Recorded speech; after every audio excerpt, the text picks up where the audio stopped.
तो international convention समझने से पहले पहले तीन कीवर्ड से एक्वेंटेड हो जाओ कि कन्वेंशन क्या होता है, ट्रीटी और एग्रीमेंट क्या होता है, प्रोटोकॉल क्या होता है। ठीक।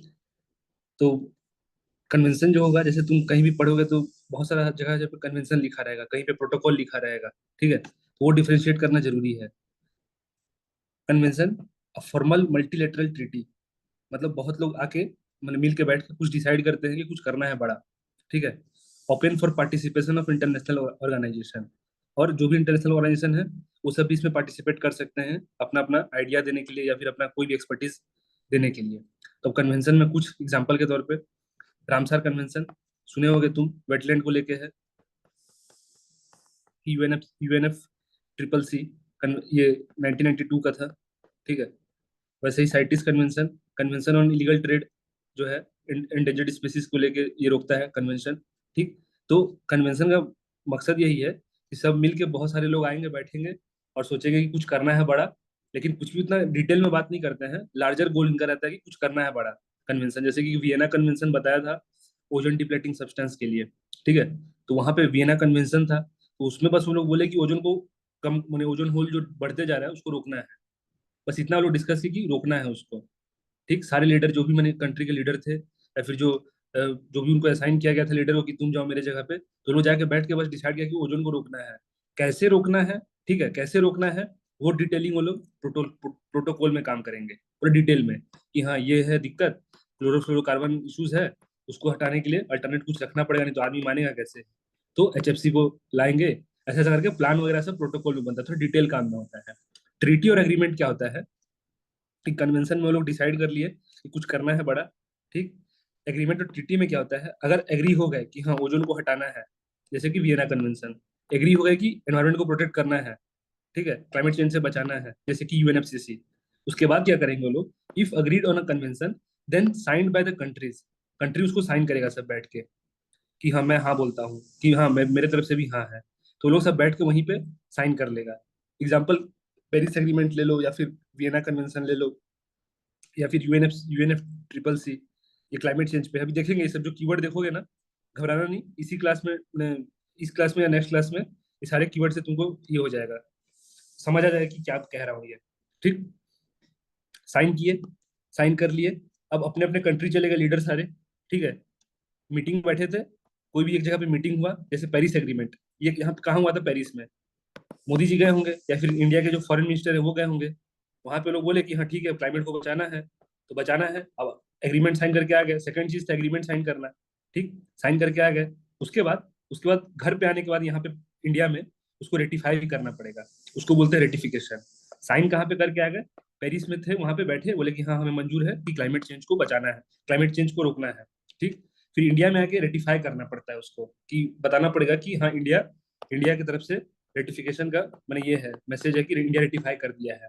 तो ये रेटिफिकेशन जो प्रोसेस है ना, ये अलग कंट्री में अलग अलग तरीके से होता है। जैसे कि यूएसए में एग्जीक्यूटिव के पास पावर नहीं है ये चीज, ठीक है, किसके पास है, सीनेट। सीनेट जो उसका ये था, अपर हाउस था, जो इंडिया का राज्यसभा है वैसे ही वहाँ का सीनेट है यूएसए का, उसके पास है रेटिफिकेशन का। इंडिया में किसके पास है, एग्जीक्यूटिव के पास, जैसे कि ministry of forest environment climate change गए वहाँ पे, या पीएम मोदी गए और साइन करके आ गए कोई एग्रीमेंट, कोई कन्वेंशन को साइन करके आ गए।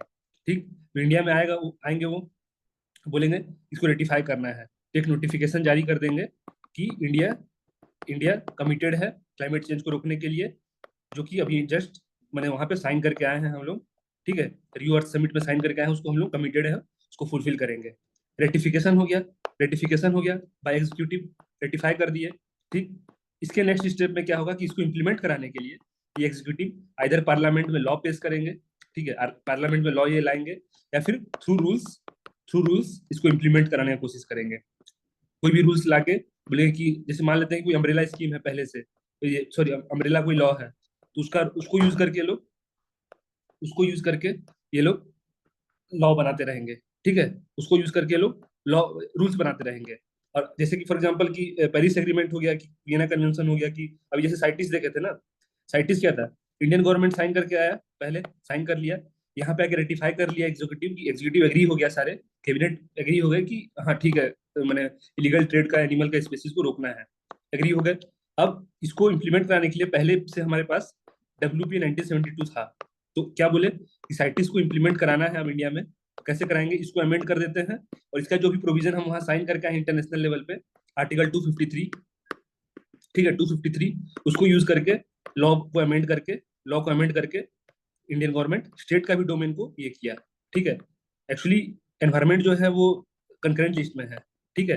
पहले था क्या, किसमें, स्टेट लिस्ट में था, स्टेट लिस्ट में था 1972 से पहले तक स्टेट लिस्ट में था, 76 से पहले 42nd अमेंडमेंट में उसको डाला गया किसमें, कंकरेंट लिस्ट में, ठीक। तो मैंने कंसिडर किया गया कि एनवायरमेंट जो है वो बोथ सेंटर और स्टेट का ये है, ऑब्लिगेशन है कि ठीक करना है। तो इसलिए 253 जो है हम पढ़े थे वहां पे कि through to to implement the international agreement, parliament can enter into the domain of state, ठीक है। 253 यूज करके साइटिस को, डब्ल्यूपीए को अमेंड किया गवर्नमेंट, डब्ल्यूपीए को इम्प्लीमेंट कराने के लिए अमेंड किया गवर्नमेंट, कर दिया इंडिया में, कर दिया, साइटिस आ गया। अब शेड्यूल जो था उसको चेंज किया, ठीक है। बेसिकली यही है कि पहले गवर्नमेंट जाके कन्वेंशन में बैठेगा और बोलेगा कि हाँ हाँ ठीक है, अच्छा है, करेंगे हम लोग भी, फिर जाके साइन करेंगे उसको वहीं पे, खत्म होने से जब जब कॉन्फ्रेंस खत्म होगा कन्वेंशन, वहां पे साइन कर लेंगे। तीसरा चीज है कि घर पे आने के बाद इंडिया में यहाँ पे रेटिफाई करेंगे। अलग अलग कंट्री का अलग अलग तरीका है रेटिफाई करने का। इंडिया में एग्जीक्यूटिव डिसाइड करते हैं, यूएसए में यूएसए में उसका सीनेट डिसाइड करते हैं, और स्विट्जरलैंड वगैरह जैसे कंट्री है, वो लोग वहाँ पे, वो लोग का पार्लियामेंट डिसाइड करता है कि हाँ इसको करना है कि नहीं, ठीक है। तो ये तरीका है, तीन चीज जो कन्वेंशन चल रहा है प्रोसेस ऐसे ऐसे। अब तीसरा है कि साइन भी हो गया है यहाँ पे, अब इंडिया में तो रेटिफाई हो गया, इंडिया रेटिफाई कर दिया।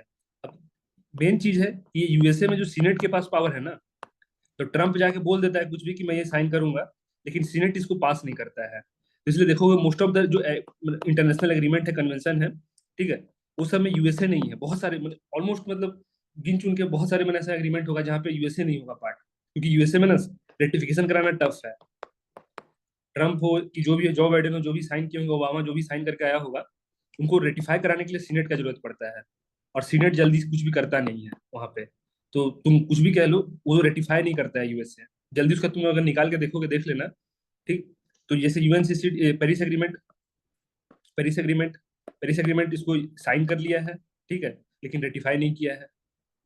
क्यों? क्योंकि यूएसए का है वैसा, यूएसए बहुत सारे एग्रीमेंट को रेटिफाई नहीं किया है, आज तक भी नहीं किया है, ठीक।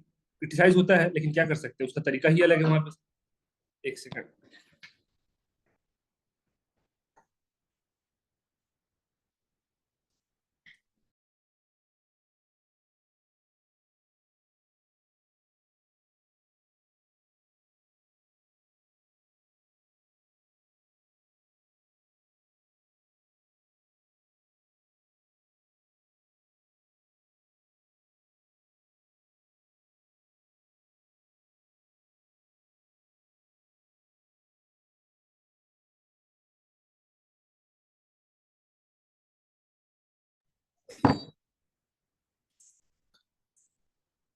फिर ये इंडिया में रेटिफाई होने के बाद, रेटिफाई हो गया है, लेकिन बिहाइंड द सीन में अब ये कन्वेंशन के ऊपर काम होना शुरू होगा। ये इंटरनेशनल ग्रुपिंग्स वगैरह जो भी हैं, ठीक है, इसका सेक्रेटेरिएट कोई होगा इस कन्वेंशन का, तो लोग बैठ के क्या करना है, कैसे करना है, स्टेप बाय स्टेप वो लोग यहाँ पे डिटेलिंग करेंगे काम।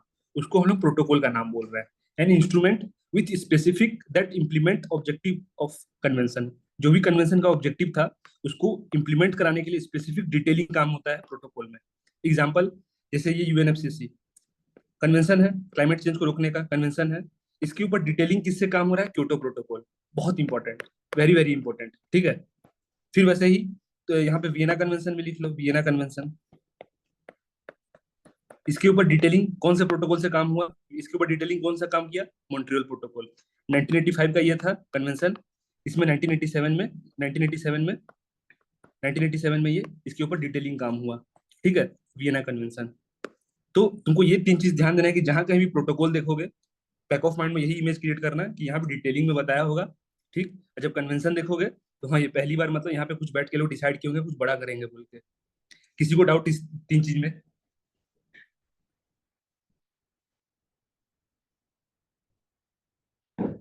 किसी को कंफ्यूजन इस तीन चीज में? Clear sir.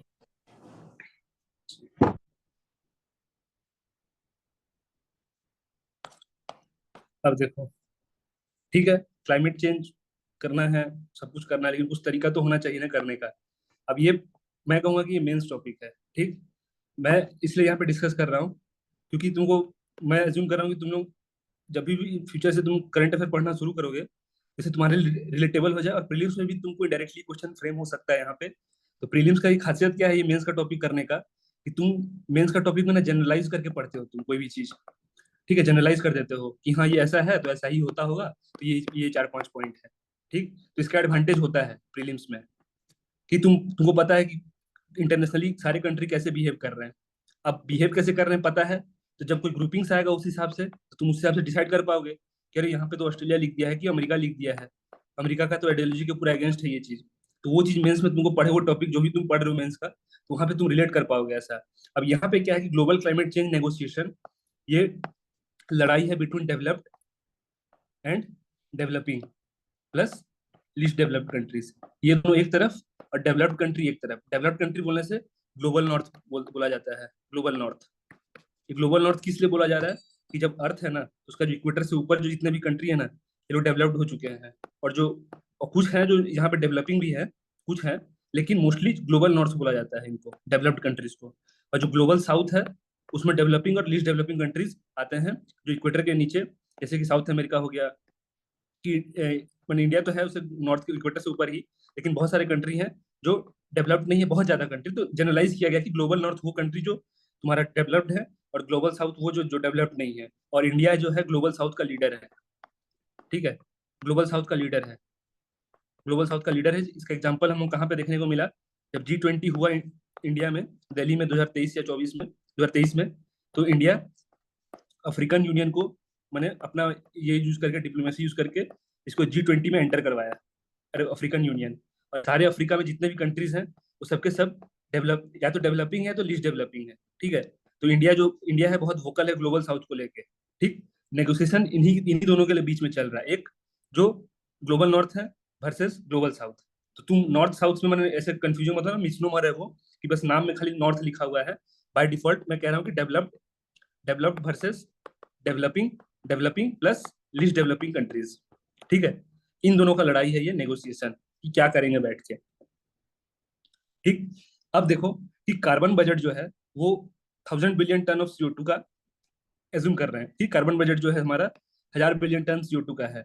If completely emitted then lead to 2 degree Celsius. अगर सारा का सारा जो बजट हमारा जो एज्यूम कर रहे हैं, अगर सबका सब रिलीज कर दिए, तो आराम से पहुंच जाएंगे 2 डिग्री सेल्सियस, जो टेम्परेचर, एवरेज टेम्परेचर जो इंक्रीज हो जाएगा एटमोस्फेयर का, वो 2 डिग्री सेल्सियस पहुंच जाएगा। आउट ऑफ विच इतना हम लोग ऑलरेडी खर्च कर चुके हैं 1000 में से इतना, ये याद मत रखना अभी, अंडरस्टैंडिंग लेवल पे, कि इतना हम ऑलरेडी खर्च कर चुके हैं 2011 ही तक। मैंने आधा से ज्यादा खर्च कर चुके हैं 2011 तक। ठीक, देयरफॉर 469 बिलियन टन अभी बचा हुआ है हमारे पास, जिसको हम लोग खर्च कर देंगे, ऑब्वियसली कर देंगे, क्योंकि हम लोग कंज्यूमरिज्म टेंडेंसी जो है हमारा रुक ही नहीं रहा है। ठीक है, मास प्रोडक्शन का टेंडेंसी रुक ही नहीं रहा है, खत्म तो इसको भी कर देंगे, लेकिन 2011 तक आधे से ज्यादा हम लोग कंज्यूम कर चुके थे, जो कि हमारा कार्बन बजट था। अब intense competition over limited carbon space, अब इतना बचा है, और हर कंट्री कह रहा है कि मेरे को डेवलप्ड होना है, तो मैं अपना इंडस्ट्रियल इमिशन तो करूंगा ही, डेवलप होना है मुझे, कंस्ट्रक्शन करना है, डेवलपमेंट करना है, तो इतना ही में अब सारे कंट्री को करना है अपना रिलीज। अब जब, अब सबको पता है कि जब इतना रिलीज हो गया एनवायरमेंट में, तो 2 डिग्री सेल्सियस आराम से पहुंच जाएगा। ठीक, तो अब क्या हो रहा है कि डेवलप्ड कंट्रीज को चिंता, मैंने बहुत टेंशन में आ गया है कि अगर हम लोग सारा रिलीज कर दिए तो होगा क्या, कि टेम्परेचर बढ़ेगा और क्लाइमेट चेंज का मार सबको झेलना पड़ेगा। ठीक है, तो डेवलप्ड कंट्री अब क्या कर रहे हैं कि अलग अलग स्कीम ला रहे हैं कि देखो ऐसा मत करो, ऐसा करो। ठीक है, डेवलप्ड कंट्रीज, सारा रायता कौन फैला रहा है? स्टार्टिंग से जब इंडस्ट्रियलाइजेशन आया, तो डेवलप्ड जो भी यूके था कि USA था, ये लोग अच्छे से फायदा उठा लिया अपना। जो भी ये जो 531 बिलियन टन है, इसमें तो 400 बिलियन तो डेवलप्ड कंट्रीज रिलीज किया होगा। ठीक है, 2011 तक में, क्योंकि ये पहले से इमिशन करते आ रहे हैं, ये इमिशन पहले से कार्बन रिलीज करते आ रहे हैं। 1970, जब 1750 में जब इंडस्ट्रियलाइजेशन आ गया था यूरोप में, तब से लोग रिलीज करते आ रहे हैं। लेकिन अब आके मैंने ज्ञान का पाठ पढ़ा रहे हैं किसको? डेवलपिंग कंट्रीज को और लीस्ट डेवलपिंग कंट्रीज को, कि नहीं नहीं ऐसे मत करो, ये गलत, मैंने ये पॉल्यूशन फैला रहा है ये। ठीक है, ऐसे मत करो। अब इतना ही स्पेस में सबको खेलना है, तो इसी की वजह से ये जो बचा हुआ स्पेस है ना, इसकी वजह से सब नेगोशिएशन करने आ रहा है। ठीक, जो नेगोशिएशन कह रहा हूँ, इसकी वजह से नेगोशिएशन करने आ रहा है। ठीक है, अब नेगोशिएशन करने आ रहा है, तो कैसे कैसे कर सकते हैं कि उतना ही स्पेस में सबको खेलना है। तो अब क्या बोले कि INDC एक कीवर्ड है, INDC। ठीक, इसमें कह रहे हैं कि तुम अपना स्वेच्छा से, मतलब अपनी इच्छा से तुम कुछ कुछ टारगेट ले लो कि तुम इतना टारगेट से ज्यादा रिलीज नहीं करोगे, ठीक है, इतना से टारगेट तुम रिलीज नहीं करोगे कार्बन को। कह रहा है डेवलपिंग कंट्रीज को। कौन कह रहा है? Developed countries. कि तुम एक काम करो कि तुम अपना मर्जी, तुमको जितना भी ठीक लगता है तो तुम कह लो कि मैं इतना से ज्यादा रिलीज नहीं करूंगा, ठीक, आईएनडीसी। लेकिन कंट्री बोला कि अपने हिस्से से करो, मैंने अपना हिस्से से तुम सबको अपना अपना, डेवलप्ड कंट्री खुद भी बोला कि मैं भी इतना से ज्यादा रिलीज नहीं करूंगा, ठीक है, ताकि ये इसको यूज नहीं करना है सारा, नहीं तो 2 डिग्री टच हो जाएगा। तो हर कोई अपना कंट्रीज टारगेट ले लिया है कि मैं इससे ज्यादा रिलीज नहीं करूंगा, ठीक। लेकिन जो भी टारगेट लिया है ना खुद से सुरक्षा का, वो डिजायर्ड कार्बन रिडक्शन से कम है। कि जितना करना चाहिए था उनको रिड्यूस, उससे बहुत कम है। जैसे कि इंडिया मान लेते हैं कि 3 बिलियन टन बोला है कि कार्बन में, मैंने मैं 3 बिलियन टन कार्बन को ये करूंगा, कैप्चर करूंगा, और जो अपना इमिशन है 45% कम करूंगा। इंडिया टारगेट लिया अपना, लेकिन कायदे से उसको करना है उससे ज्यादा। कि यूएसए बोल रहा है कि मैं जो भी मेरा टारगेट है 2045 तक कार्बन न्यूट्रल होने का, तो ये बहुत देर हो जाएगा तब तक। तो वही कह रहा है कि जो भी आईएनडीसी चूज किया गया, आईएनडीसी कहाँ पे आएगा अभी बताऊंगा नीचे में। आईएनडीसी है क्या कि एक तरफ से ऐसा कह लो कि कसम टाइप में है, मैंने, अब कसम खा के तो कौन नहीं तोड़ता है, ठीक है। तो कसम खा लिया है सब कि हम लोग कुछ करेंगे अच्छा, जो कि कसम भी खाए हैं तो एक्चुअल में जितना करना चाहिए उससे कम ही खाए हैं कसम, ठीक है। पैसा का जरूरत है मान लेते हैं 1 करोड़ का, और कसम खा रहे हैं कि मैं अपने तरफ से 1 लाख का योगदान कर दूंगा। कोई मतलब है क्या? तो वही चीज चल रहा है यहाँ पे, ठीक है। तो जितना चाहिए था उससे कम ये लोग कसम खा के बैठे हुए हैं, तो दिक्कत तो होगा ही। प्लस क्या, danger of exhausting carbon space in 25 to 30 year. अब ये जो है 469 बिलियन, ये अगला 25 से 30 साल में कंज्यूम हो जाएगा, एग्जॉस्ट हो जाएगा। तो होगा क्या? 2 डिग्री सेल्सियस बढ़ जाएगा एवरेज टेम्परेचर एटमोस्फेयर का। सारा जितना आइस मेल्ट है, जो परमाफ्रॉस्ट है, जो पढ़ रहे थे हम लोग, परमाफ्रॉस्ट स्वइंग, वो सब सारा पिघल जाएगा। तो अल्टीमेटली सबका ही विनाश होने वाला है, ठीक। अब यहाँ पे 2 कॉन्सेप्ट और देखना। यहाँ पे अभी तक किसी को डाउट ये क्या हुआ कार्बन बजट से?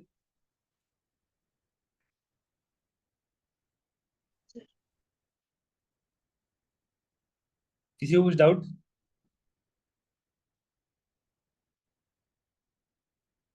ठीक है, देखो, इसका क्रक्स यही है, समरी यही है कि मैं तुमको तुम्हारे दिमाग में ये डालना चाह रहा था कि तुम हमेशा डेवलप्ड मतलब यूरोपियन कंट्रीज या यूएसए को देखना बाय डिफॉल्ट, क्योंकि वो डेवलप्ड है, वहाँ पे ऑलमोस्ट सारे कंट्रीज वहाँ पे डेवलप्ड है। तो ईयू और यूएसए, ये लोग सब डेवलप्ड कंट्रीज हैं। वर्सेस वर्सेस डेवलपिंग कंट्रीज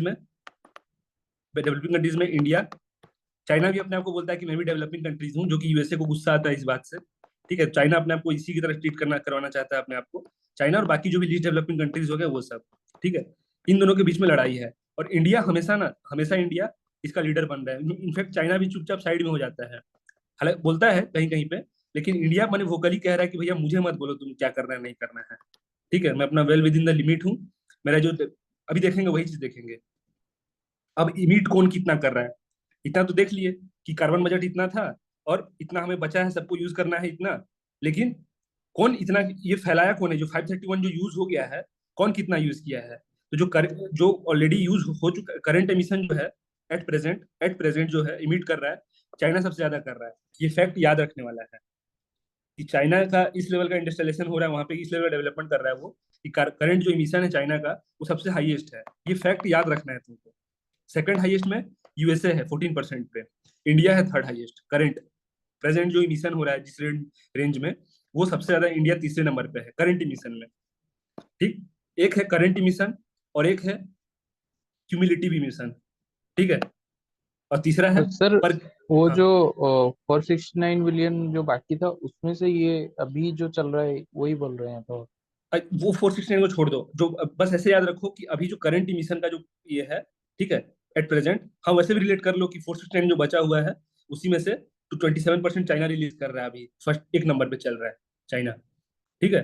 दूसरे नंबर पे यूएसए चल रहा है, और तीसरे नंबर पे इंडिया है, ठीक। अभी तुम जनरलाइज कर रहे हो, अभी तुम प्रीलिम स्पेसिफिक थोड़ा नहीं भी होगा तो चलेगा, लेकिन जनरलाइज करते समय फायदा ये है ना, जनरलाइज याद नहीं करना पड़ता है कुछ चीज, ठीक है। जनरलाइज कर रहे हैं अभी कि हाँ ऐसा ऐसा चल रहा है कि बड़ा प्लेयर जो है चाइना है, उसके बाद यूएसए है, ठीक है, उसके बाद इंडिया है। अब कीवर्ड क्या ध्यान देना है कि जब क्वेश्चन आएगा कि करंट इमिशन में सबसे ज्यादा कौन है नंबर वन पे, तो चाइना है नंबर वन पे, ठीक। दूसरा कीवर्ड क्यूमुलेटिव इमिशन पूछेगा कि पर कैपिटा इमिशन पूछेगा, तो उसके लिए अलग डाटा है, ठीक।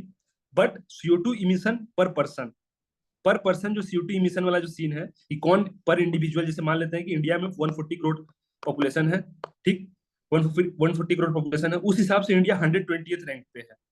इंडिया को कितना करना चाहिए था कायदे से कि हर एक इंडिविजुअल के हिसाब से, मैंने बाकी लोग जैसे Saudi Arabia oil oil producing country है, तो जितना भी फॉसिल फ्यूल यूज करेगा वो तो कार्बन रिलीज करेगा ही ना। तो सऊदी अरेबिया जो पर पर्सन के हिसाब से सऊदी अरेबिया एक नंबर पे है, पर पर्सन के हिसाब से सऊदी अरेबिया एक नंबर पे है, और इंडिया इस मामले में बहुत पीछे है, ठीक, इंडिया इस मामले में बहुत पीछे है। तो जब बात आता है कि करंट इमिशन में, तो चाइना एक नंबर पे, यूएसए दो नंबर पे, इंडिया तीन नंबर पे, ठीक है। लेकिन जब बात आएगा पर पर्सन पे, तो इंडिया बहुत पीछे है। इंडिया बहुत पीछे है। इंडिया इसलिए कह रहा है कि भाई मुझे मत बोलो कि मैंने इमिशन नहीं करना है बोल के, मेरा मेरा नेसेसिटी है, मुझे गरीबी हटाना है इंडिया से। पॉवर्टी में हम हैं अभी भी हमारा 13% पॉपुलेशन जो है पॉवर्टी में जी रहा है, ठीक है। तो मुझे डेवलप करना है, मुझे कोल जलाना है, कोल मेरा नेसेसिटी है क्योंकि कम दाम में मिलता है। तुम्हारा क्या है, तुम तो ग्रीन टेक्नोलॉजी ये टेक्नोलॉजी करके तुम डेवलप्ड हो चुके हो, अब हमें ज्ञान मत दो, रायता तुम फैलाए हो और हमें कह रहे हो साफ करने के लिए, हम नहीं करेंगे, ठीक है।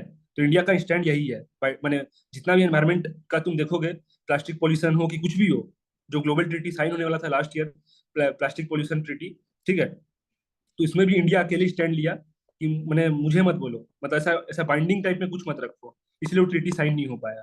इंडिया क्लियर कट बोल दिया कि बाइंडिंग वगैरह सीन मत रखो तुम, कि बाइंडिंग करेंगे ये करेंगे, सारा रहता तुम फैलाए हो और साफ कर रहे हो हम करें, ऐसा थोड़ी हो सकता है। तो बाइंडिंग वगैरह मत रखो, करेंगे साफ, ठीक है, करेंगे साफ। तुम अपना टारगेट बता दो कि मैं इतना साफ करूंगा, इतना टाइम दे दूंगा, और मुझे भी बता दो टारगेट कि मैं इतना साफ करूंगा, लेकिन बाइंडिंग मत करो। मुझे मेरे ऊपर ऑब्लिगेशन रहेगा, तो क्या है कि तुम्हारे पास टेक्नोलॉजी है, तुम तो फुलफिल कर लोगे, और मेरे पास टेक्नोलॉजी नहीं है, ना तो मैं गरीबी से बाहर आ पाऊंगा और ना मैं टारगेट अचीव कर पाऊंगा, तो करूंगा क्या फिर मैं, ठीक है। तो जो लास्ट ईयर दिसंबर में साइन होने वाला था एग्रीमेंट, इंडिया अकेले स्टैंड लिया था उसमें कि ये सब बकवास चीज है तुम्हारा, कि हर चीज में एनवायरमेंट को साफ करना है, तो जिम्मेदारी है किसके ऊपर, डेवलपिंग कंट्रीज के ऊपर, ऐसा थोड़ी होगा, ठीक है। अभी तक समझ आ रहा है क्या कह रहा हूँ? हाँ सर। हाँ। तो ये क्रक्स है, ये तुम जितना भी तुम एडिटोरियल न्यूज़पेपर पढ़ोगे ना, लड़ाई यही रहेगा हमेशा दो चीज के ऊपर। एक, तुम्हारा डेवलप्ड कंट्रीज बोलते रहेगा कि ऐसा ऐसा करना है, दूसरा कि डेवलपिंग कंट्रीज हमेशा स्टैंड लेगा अपने लिए, जिसमें इंडिया लीडर है डेवलपिंग कंट्रीज का बात रखने के लिए, कि इंडिया थर्ड हाईएस्ट एमिटर है करेंट लेवल पे, ठीक है। Not not as per capita और कम्युलेटिव इमिशन। कम्युलेटिव इमिशन का मतलब बता देता हूँ कीवर्ड में। क्यूमुलेटिव इमिशन क्या होता है कि हिस्टोरिकल इमिशन कह लो कि 1750 से लेके 2025 तक, 2025 तक सबसे ज्यादा इमिट कौन किया है, ठीक है। तो ये इसमें डेवलप्ड कंट्रीज हाईएस्ट है, इसमें डेवलपिंग कंट्रीज बहुत पीछे हैं, बहुत पीछे हैं, एलडीसी डेवलपिंग कंट्रीज बहुत पीछे हैं, लेकिन डेवलप्ड कंट्रीज इसमें बहुत आगे हैं, ठीक है, बहुत आगे हैं। पर कम्युनिटी मिशन अगर लिखेगा तो इसमें कोई डेवलप कंट्री का ही कोई कंट्रीज होगा, जैसे कि यूएसए हो सकता है, यूके हो सकता है, ठीक है। और चाइना कब से डेवलप करने लगा, कब से रिलीज करने लगा, वो जब अपना पॉलिसी चेंज किया, वो तो अपना जब कम्युनिस्ट उसका आइडियोलॉजी था, ठीक है, कम्युनिस्ट का आइडियोलॉजी था, तो माओ जेडोंग मर गए, उसके बाद जो आया आदमी वहां पे डाउ जेंगपिंग, तो वो यूएसए के साथ अलाइंड हो गया, तब से उसके में चाइना में वो इंडस्ट्रियलाइजेशन को प्रमोट किया, प्लस मैंने कम्युनिस्ट आइडियोलॉजी के साथ कैपिटलिस्ट आइडियोलॉजी को इंक्लूड किया वो, ठीक है। तब से चाइना रिलीज करना शुरू किया, और आज के डेट में चाइना बहुत बड़ा प्लेयर हो गया है इंडस्ट्रियलाइजेशन में, ठीक है। तो चाइना रिलीज करना पिछले कह लो ऐसा कि 25 30 35 साल से रिलीज कर रहा है चाइना, लेकिन उससे पहले डेवलप्ड कंट्रीज लोग बहुत 100 150 साल बहुत अच्छे से एक्सप्लोइट कर चुके हैं एनवायरमेंट को, ठीक है। लेकिन अब कह रहे हैं कि हमें साफ करके दो तुम, तो वो चीज नहीं होगा ना। अब इसी चीज पे, इसी कॉन्टेक्स्ट पे जितना भी तुम कन्वेंशन देखोगे, जितना भी तुम कन्वेंशन देखोगे, जो भी देखोगे एनवायरमेंट को लेके, इसी में लड़ते रहेगा सब, ठीक है, इसी में लड़ते रहेगा। ये था तुम्हारा नेगोशिएशन किस बेसिस पे लड़ रहा है लोग। अब देखेंगे कि जो जो चैप्टर 2 पढ़ेंगे इंटरनेशनल कन्वेंशन का, तो वहां पे देखेंगे कि हर एक कन्वेंशन जो भी देख रहे हैं, वहां पे क्या तरीका है कि इसको बीच का रास्ता निकाला जाए। सब यही ट्राई करते रहेंगे कि क्या तरीका है जो हम लोग को 1.5 डिग्री सेल्सियस को क्रॉस नहीं करे, 2 डिग्री से बहुत दूर रहे, ये सब क्या तरीका है, यही खोजते रहेगा। क्लाइमेट चेंज कॉस्ट कितना है। अब ये है देखो विल पावर का खेल, कि क्लाइमेट चेंज का जो कॉस्ट है, हर साल इतना ट्रिलियन का मनी का लॉस हो रहा है ड्यू टू क्लाइमेट चेंज। एक आइडिया है, बस इसको याद नहीं रखना है तुमको, प्रीलिम्स में ऐसा क्वेश्चन पूछेगा ही नहीं। एक आइडिया है कि तुम अगर मेंस में भी अपने आप को बैक करना हुआ, तो ये डाटा से तुम बैक कर सकते हो कि पर मिलियन पर ईयर इतना ट्रिलियन का फंड का जरूरत है, सॉरी लूज हो रहा है, मैंने नुकसान हो रहा है। जैसे मान लेते हैं क्लाइमेट चेंज का इम्पैक्ट हुआ, सुनामी आ गया, तो कुछ पैसे कुछ लॉस हो गया, सिटी डूब गया या बिल्डिंग गिर गया, तो लॉस काउंट होगा, कि ठीक, कि खेती खराब हो गया ड्रॉट की वजह से, तो सारे जो लॉस हो रहा है क्लाइमेट चेंज की वजह से वो इतना ट्रिलियन है। और जो रिड्यूसिंग और इमिशन, ये जो सारे इमिशन को रिड्यूस करने के लिए जो पैसा चाहिए पर ईयर 0.5 ट्रिलियन का जरूरत है। पर ईयर 0.5 ट्रिलियन का जरूरत है कह रहे हैं। ठीक, इतना लॉस हो रहा है और पैसा जरूरत है, अगर इसको रोकना है इन सब चीजों को तो इतना पर हर साल यूज करना पड़ेगा, खर्च करना पड़ेगा। लेकिन विल पावर नहीं है, कोई जिम्मेदारी लेना ही नहीं चाह रहा है, सबको लॉस मंजूर है। और लॉस किसका हो रहा है सबसे ज्यादा? जो लीस्ट डेवलपिंग कंट्रीज हैं और जो डेवलपिंग कंट्रीज हैं। डेवलप्ड कंट्री तो टेक्नोलॉजी डेवलप करके बैठे हुए हैं, वो सबसे लास्ट में उनको ऊपर गाज गिरता है, सबसे लास्ट में उनके ऊपर मैंने नेचर का जो ये होता है ना, भगवान का जो प्रकोप है वो सबसे लास्ट में झेल रहा है कौन? Developed country. सबसे ज्यादा जो गरीब है वो झेल रहा है, जो कम पैसे वाला है। ठीक, अब है तीसरा चीज यहाँ पे ध्यान देने वाला कि इंडिया का इंटरेस्ट क्या है, इंडिया अपना डिमांड हमेशा क्या रेज करता है। ठीक है, हमेशा इंडिया हमेशा यही कह रहा है, जितना भी तुम इंटरनेशनल कन्वेंशन देखोगे जो बात कर रहा है कि एनवायरमेंट साफ करना है, क्लीन करना है, ये वो, इंडिया हमेशा अपना स्टैंड यही रखता है कि pressing for cumulative emission not current emission.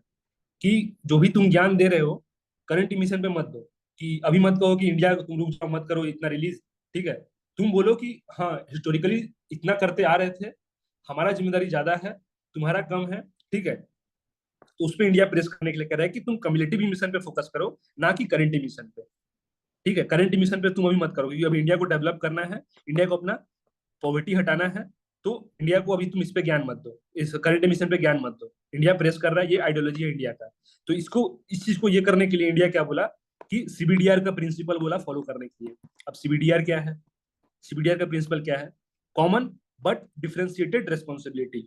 इसका मतलब क्या है कि सबका common audio, common objective common है। कॉमन ऑब्जेक्टिव है क्या? कि क्लाइमेट क्लीन करना है, एनवायरमेंट को रखना है प्रिस्टीन जैसा था पहले वैसा, लेकिन डिफरेंशिएटेड रेस्पॉन्सिबिलिटी के साथ। कि डेवलप्ड कंट्री अगर रायता फैलाया है तो ज्यादा जिम्मेदारी उसका है, पैसा वो देगा और ज्यादा जिम्मेदारी से ज्यादा रिस्पॉन्सिबिलिटी से वो आगे करेगा। और रही बात डेवलपिंग का, तो डेवलपिंग कंट्रीज और लीस्ट डेवलप्ड कंट्रीज, इनका जिम्मेदारी कम है, क्योंकि ये लोग कचरा फैलाए नहीं है। इनको मत, माने इनको, इनका भी जिम्मेदारी है कह रहा है वो। इंडिया कह रहा है कि मैं भी लूंगा रेस्पॉन्सिबिलिटी, लेकिन उतना नहीं जितना तुमको लेना है, तुमको बहुत ज्यादा लेना है। ठीक है, और पॉल्यूटर पॉल्यूटर शुड पे। और इंडिया ये भी कह रहा है कि जो फैलाया है पॉल्यूशन उसको पे करना पड़ेगा। इंडिया का स्टैंड ये है, एडवोकेटिंग फॉर इक्विटी एंड सीबीडीआर। ये कीवर्ड इक्विटी इसलिए लिख रहा हूँ क्योंकि जो लास्ट लास्ट ईयर जो तुम्हारा 2024 का दिसंबर में जो ग्लोबल ग्लोबल ट्रीटी साइन होना था प्लास्टिक पे, ठीक है, उस पर इंडिया यही कीवर्ड को यूज किया। ठीक है, मैंने उसका जो भी इंडिया को रिप्रेजेंट कर रहा था एनवायरमेंट मिनिस्ट्री, तो वो इसी कीवर्ड को यूज करके बोला कि इंडिया मैंने एग्रीड नहीं है ग्लोबल प्लास्टिक ट्रीटी पे, क्योंकि उसमें ये प्रिंसिपल को फॉलो नहीं किया जा रहा है। ठीक है, इस प्रिंसिपल को। अब मुझे बताओ इक्वालिटी और इक्विटी में डिफरेंस क्या है? कोई कोई बताओ।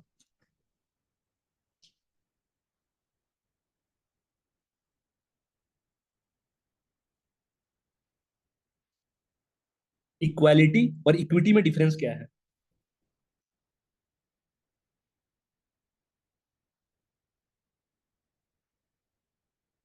नहीं पता किसी को? सर इक्वालिटी मतलब मतलब आर्टिकल 14 में जो पढ़े थे, इक्वालिटी बिफोर लॉ और equity means equal protection of the law, मतलब ड्यू प्रोसेस ऑफ लॉ और प्रोसीड्यूरल नहीं नहीं, एस्टेब्लिश्ड उतना बाय लॉ। उतना डिटेलिंग में नहीं जाना है, सिंपल है। इक्वल, इक्वल मतलब कि सबको बराबर। जैसे यूएसए कह रहा है कि इक्वल फॉलो करेंगे, कि यूएसए जितना लेगा, मैंने हटाना है, एनवायरमेंट क्लीन करना है, तो यूएसए कह रहा है कि 10 मैं भी कमाऊंगा, 10% मैं भी कमाऊंगा। ठीक है, सब कंट्री, वैसे 10% कह रहा हूँ कि सब कंट्री ले लो कि 100 टन कार्बन कम करेंगे। सब कंट्री जिम्मेदारी ले लो कि 100 टन कम करेंगे।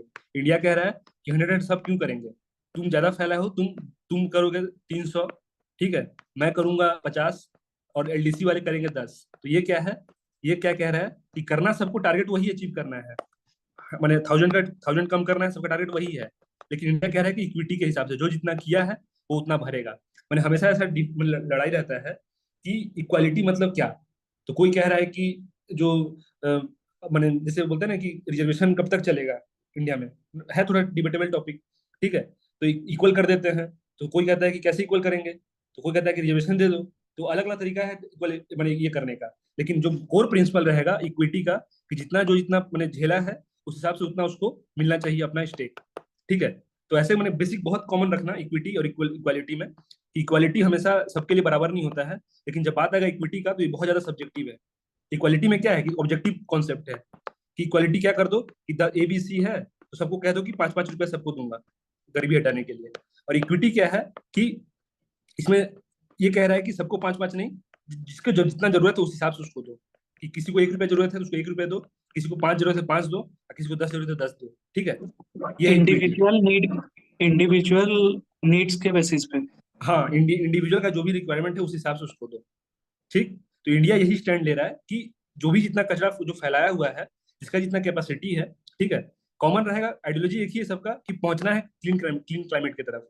लेकिन ऐसा नहीं कि तुम इक्वालिटी के नाम पे सबको तुम दे दो और कहो कि सब एक ही साथ मिलकर साफ करो। ठीक है, सबका जरूरत अलग है, सबका सबका मैंने सब मैंने अपना अपना रास्ते में सब डेवलपमेंट सबका अलग अलग तरीके से डेवलप कर रहा है, तो तुम सबको बराबर मत करो, सब बराबर है भी नहीं। ठीक है, एक तुम ऐसा इमेज देखते हो कि सोशल मीडिया पे कि एक दीवार है ऐसे करके वॉल है, और कहीं पे मैंने किसी के ऐसा बॉक्स बॉक्स बना हुआ, एक लड़का खड़ा है छोटा हाइट वाला यहाँ पे। ठीक है, एक लंबा हाइट वाला उसके पास 2 ही बॉक्स है और लंबा है वो, तो वो देख पा रहा है स्टेडियम के बाहर इसके पास 3 बॉक्स है, तो ये देख पा रहा है स्टेडियम के बाहर। और एक इसके पास एक ही बॉक्स है वो उससे भी लंबा है, तो ये भी देख पा रहा है, तो इसको बोलेंगे इक्विटी। लेकिन इक्वालिटी क्या होता है? इक्वालिटी क्या होता है कि तीनों के पास एक एक बॉक्स है, एक छोटा हाइट वाला है जो देख नहीं पा रहा है, इसके पास भी एक बॉक्स है जो थोड़ा लंबा हाइट वाला वो देख पा रहा है, इसके पास भी एक ही बॉक्स है वो और अच्छे से देख पा रहा है। ठीक है, तो इसको इक्वालिटी वाला बोलेंगे। लेकिन जब यही इक्विटी में आएगा तो जो छोटा हाइट वाला है उसको 3 दिया जाए ताकि वो अच्छे से देख पाए, जो थोड़ा उससे कम है उसको 2 दिया जाए, और जो थोड़ा उससे कम है उसको 1 दिया जाए, तो ये इक्विटी हो गया। ठीक है, ये इक्विटी हो गया। तुम देखे होगे सर, फोटोज वगैरह आते हैं मैंने सोशल मीडिया पे, ट्विटर वगैरह पे, या फिर जो भी सोशल मीडिया यूज करते हैं वहाँ पे मैं देखा हूँ, बहुत बार देखा हूँ मैंने उसको दिखा के थोड़ा सा मैंने बोलते हैं कि इक्विटी क्या है, क्योंकि जो भी सिविल सर्विस कर रहा है उसके लिए तो पता है कि क्या चीज है, लेकिन कॉमन पीपल के लिए ये बहुत मैंने अच्छा लगता है उनको देख के कि ऐसा टाइप का कोई चीज है जहाँ पे इक्विटी का बात हो रहा है। Equity common but differentiated responsibility, India अपना स्टैंड ले रहा है। Demanding flexibility for developing countries, India demand कर रहा है हमेशा कि डेवलपिंग कंट्रीज को थोड़ा रियायत मिले हर चीज में। ठीक है, जितना जितना डेवलप्ड कंट्रीज ले रहा है उतना इसको नहीं थोपो। और यूएसए का दिक्कत क्या है? यूएसए कुछ नहीं कहना चाहता, यूएसए कह रहा है कि ठीक है मंजूर है, लेकिन ये चाइना बीच में क्यों घुसा हुआ है? चाइना कहाँ से डेवलपिंग कंट्रीज है, वो तो डेवलप्ड हो गया है। लेकिन चाइना बोल रहा है कि नहीं, मेरे पास पॉपुलेशन ज्यादा है, उस हिसाब से देखा जाए तो मैं अभी ये हूँ, और डेवलपिंग कंट्रीज होने का कोई क्राइटेरिया नहीं है, डेफिनेशन नहीं है इंटरनेशनल ये पे। ठीक है, तो चाइना चुपचाप बैठा, तो यूएसए का दिमाग खराब होता है चाइना से। ठीक है, यूएसए इसलिए कभी भी डेवलपिंग कंट्रीज का स्टैंड नहीं ले रहा है, कारण ये कि चाइना उसमें घुसा हुआ है इनके साथ। अगर द मोमेंट चाइना को बाहर कर देंगे, डेवलप में डाल देंगे, तो हो सकता है कुछ कंक्लूसिव निकल जाए रिजल्ट। लेकिन फिलहाल तो यही है कि इंडिया डिमांड कर रहा है डेवलपिंग कंट्रीज के लिए कि उनके लिए कुछ एक्स्ट्रा मैंने एग्जाम्पशन मिला जाए, दिया जाए उनको, कोई भी चीज आता है तो। मोर कार्बन स्पेस का डिमांड कर रहा है इंडिया। ठीक है, किसी को डाउट अभी तक? 3 कॉन्सेप्ट देखे, एक जगह देखे कि कैसे क्या नेगोशिएट कर रहे हैं, किस नेगोशिएट कर रहे हैं, क्लाइमेट चेंज का कॉस्ट क्या है, और इंडिया का इंटरेस्ट क्या है। किसी को डाउट अभी तक? No sir. अब देखेंगे ये 3 कीवर्ड जो बहुत इंपॉर्टेंट है। तुम मैंने इतना इंपॉर्टेंट है कि तुम जब भी एनवायरमेंट पढ़ोगे और पेपर देखोगे तो ये कीवर्ड रहेगा ही रहेगा वहां पे। ठीक है, ये तीनों कीवर्ड का अपना मतलब है, और ये तीनों कीवर्ड में डेवलप्ड और डेवलपिंग नेशन का अपना इंटरनल इंटरेस्ट है। ठीक है, कैसे देखेंगे तो जब खत्म होगा तो पता चल जाएगा कैसे। इसका मतलब देखो, तुम खुद बताने की इसको कौन सपोर्ट कर रहा होगा, तुम इसको पढ़ना समझना, उसके बाद बताने की इसको कौन सपोर्ट कर रहा होगा। ठीक है, और फिर ये देखेंगे और उसके बाद बताने की इसको कौन सपोर्ट कर रहा होगा। Process of adjusting to the current and future effect of climate change, कि ये लोग कह रहा है एडेप्टेशन का मतलब है कि जो भी करंट और फ्यूचर जो इफेक्ट होने वाला है क्लाइमेट चेंज को, उसको एडजस्ट करना है। ठीक है, उसको एडजस्ट करना है, उसको हम लोग बोल रहे हैं एडेप्टेशन, कि अपने आप को एडॉप्ट करना है जो क्लाइमेट चेंज का जो अभी या फिर जो फ्यूचर में जो उसका दिक्कत आने वाला है उससे अडॉप्ट करने के लिए हेल्प चाहिए जो कुछ भी। ठीक है, फ्यूचर में नहीं, शायद करंट, हाँ करंट करंट और फ्यूचर में। ठीक है, करंट जो भी दिक्कत हो रहा है और फ्यूचर में जो कुछ भी होना है उससे बचने के लिए कोई तरीका अपनाना या फिर पैसा का जुगाड़, वो सब एडेप्टेशन वाला डील करता है। ठीक, एग्जाम्पल एग्जाम्पल जापान का जो इंफ्रास्ट्रक्चर है अगेंस्ट सुनामी, ठीक है, वो अपने आप को इतना अच्छे से अडेप्ट कर लिया है सुनामी को लेके कि वही सुनामी अगर इंडिया में आएगा ना तो मान लेते हैं कि 100 करोड़ का नुकसान होगा, लेकिन वही जापान में आएगा तो सिर्फ 1 करोड़ का नुकसान होगा। क्यों? क्योंकि जापान अपने आप को इतना अच्छे से अडेप्ट कर लिया है मैंने फ्यूचर क्लाइमेट क्राइसिस को लेके कि वो सुनामी का जो सुनामी वहां आते रहता है। तो जापानीज टेक्नोलॉजी इतना अच्छा से लोग वेल डेवलप्ड है, जो भी घर बना रहे हैं लोग कोस्टल एरिया में, वो लोग पूरा अच्छे से मैंने बना रहे हैं कि इस तरीके से, जैसे मान लेते कोई अर्थक्वेक प्रोन है, ठीक, कोई एरिया अर्थक्वेक प्रोन है, तो वो लोग उस तरीके से अपना घर बनाते हैं, सिविल इंजीनियरिंग इस तरीके से दिखाते हैं कि उनका घर का लॉस नहीं हो जाता ज्यादा। अगर आए भी आए, मैंने मान लेते हैं कि 7.5 रेक्टर स्केल का भी आया सुनामी, सॉरी अर्थक्वेक, तो लोग वो घर सर्वाइव कर जाएगा। ठीक है, तो उसको बोलते हैं एडेप्टेशन। अब ये सब करने के लिए क्या चाहिए? फंड। ठीक है, फंड चाहिए। ठीक, तो कहाँ से आएगा फंड? कहाँ से आएगा फंड, ये सवाल उठता है। फिर दूसरा एग्जांपल देख लो कि coalition for disaster resilient infrastructure की एक ग्रुपिंग बनाए कि एक ऐसा कोलिशन रहेगा, ग्रुपिंग, जहाँ पे डिजास्टर से बचने के लिए एक इंफ्रास्ट्रक्चर क्रिएट किया जाएगा। ठीक, उसको CDRI 2019 में बनाया गया था। इंडिया इसको लॉन्च किया था। ठीक है, कि जो भी डिजास्टर आने वाला है, तो ये अगर इंडिया यहाँ पे आ गया, मतलब ये क्या है, किस कंट्री, माने किस टाइप के कंट्री का इंटरेस्ट है, बताओ। एडेप्टेशन किस टाइप के कंट्री का इंटरेस्ट है? ये सर डेवलपिंग। डेवलपिंग इंडिया है, क्योंकि देखो, किस लिए बोला, क्योंकि जो भी होना है, क्लाइमेट चेंज का जो इम्पैक्ट होना है, उसमें डेवलपिंग और लीस्ट डेवलपिंग कंट्रीज का ही नुकसान होने वाला है। क्योंकि जो डेवलप्ड कंट्रीज, वो लोग तो सब कुछ बना के बैठा हुआ है, वो लोग कुछ भी होता है वो लोग बहुत लास्ट में लोग उसका मैंने मार झेलेगा। जो भी मैंने अभी जिस लेवल का भी चल रहा है, उस लेवल में डेवलपिंग कंट्रीज को दिक्कत हो रहा है, लीस्ट डेवलपिंग कंट्रीज को और दिक्कत हो रहा है। ठीक है, तो इंडिया इसलिए ग्रुपिंग बनाया 2019 में कि एक ऐसा कोलिशन ग्रुपिंग हो जहाँ पे डिजास्टर से बचने के लिए रेजिलियंट इंफ्रास्ट्रक्चर का कोई ग्रुपिंग हो, जहाँ पे बैठ के सब ये चर्चा करे कि कैसे बचा जाए। ठीक है, यूएनईपी जो है, यूएनईपी एक बॉडी है, देखेंगे कल, कल नहीं मतलब आज ही देखेंगे, खत्म हो जाएगा तो। यूएनईपी एक बॉडी है यूएन का, वो एडेप्टेशन गैप रिपोर्ट रिलीज करता है हर साल रिलीज करता है, पर ईयर रिलीज करता है कि इतना ज्यादा जो है एडेप्टेशन का कमी है।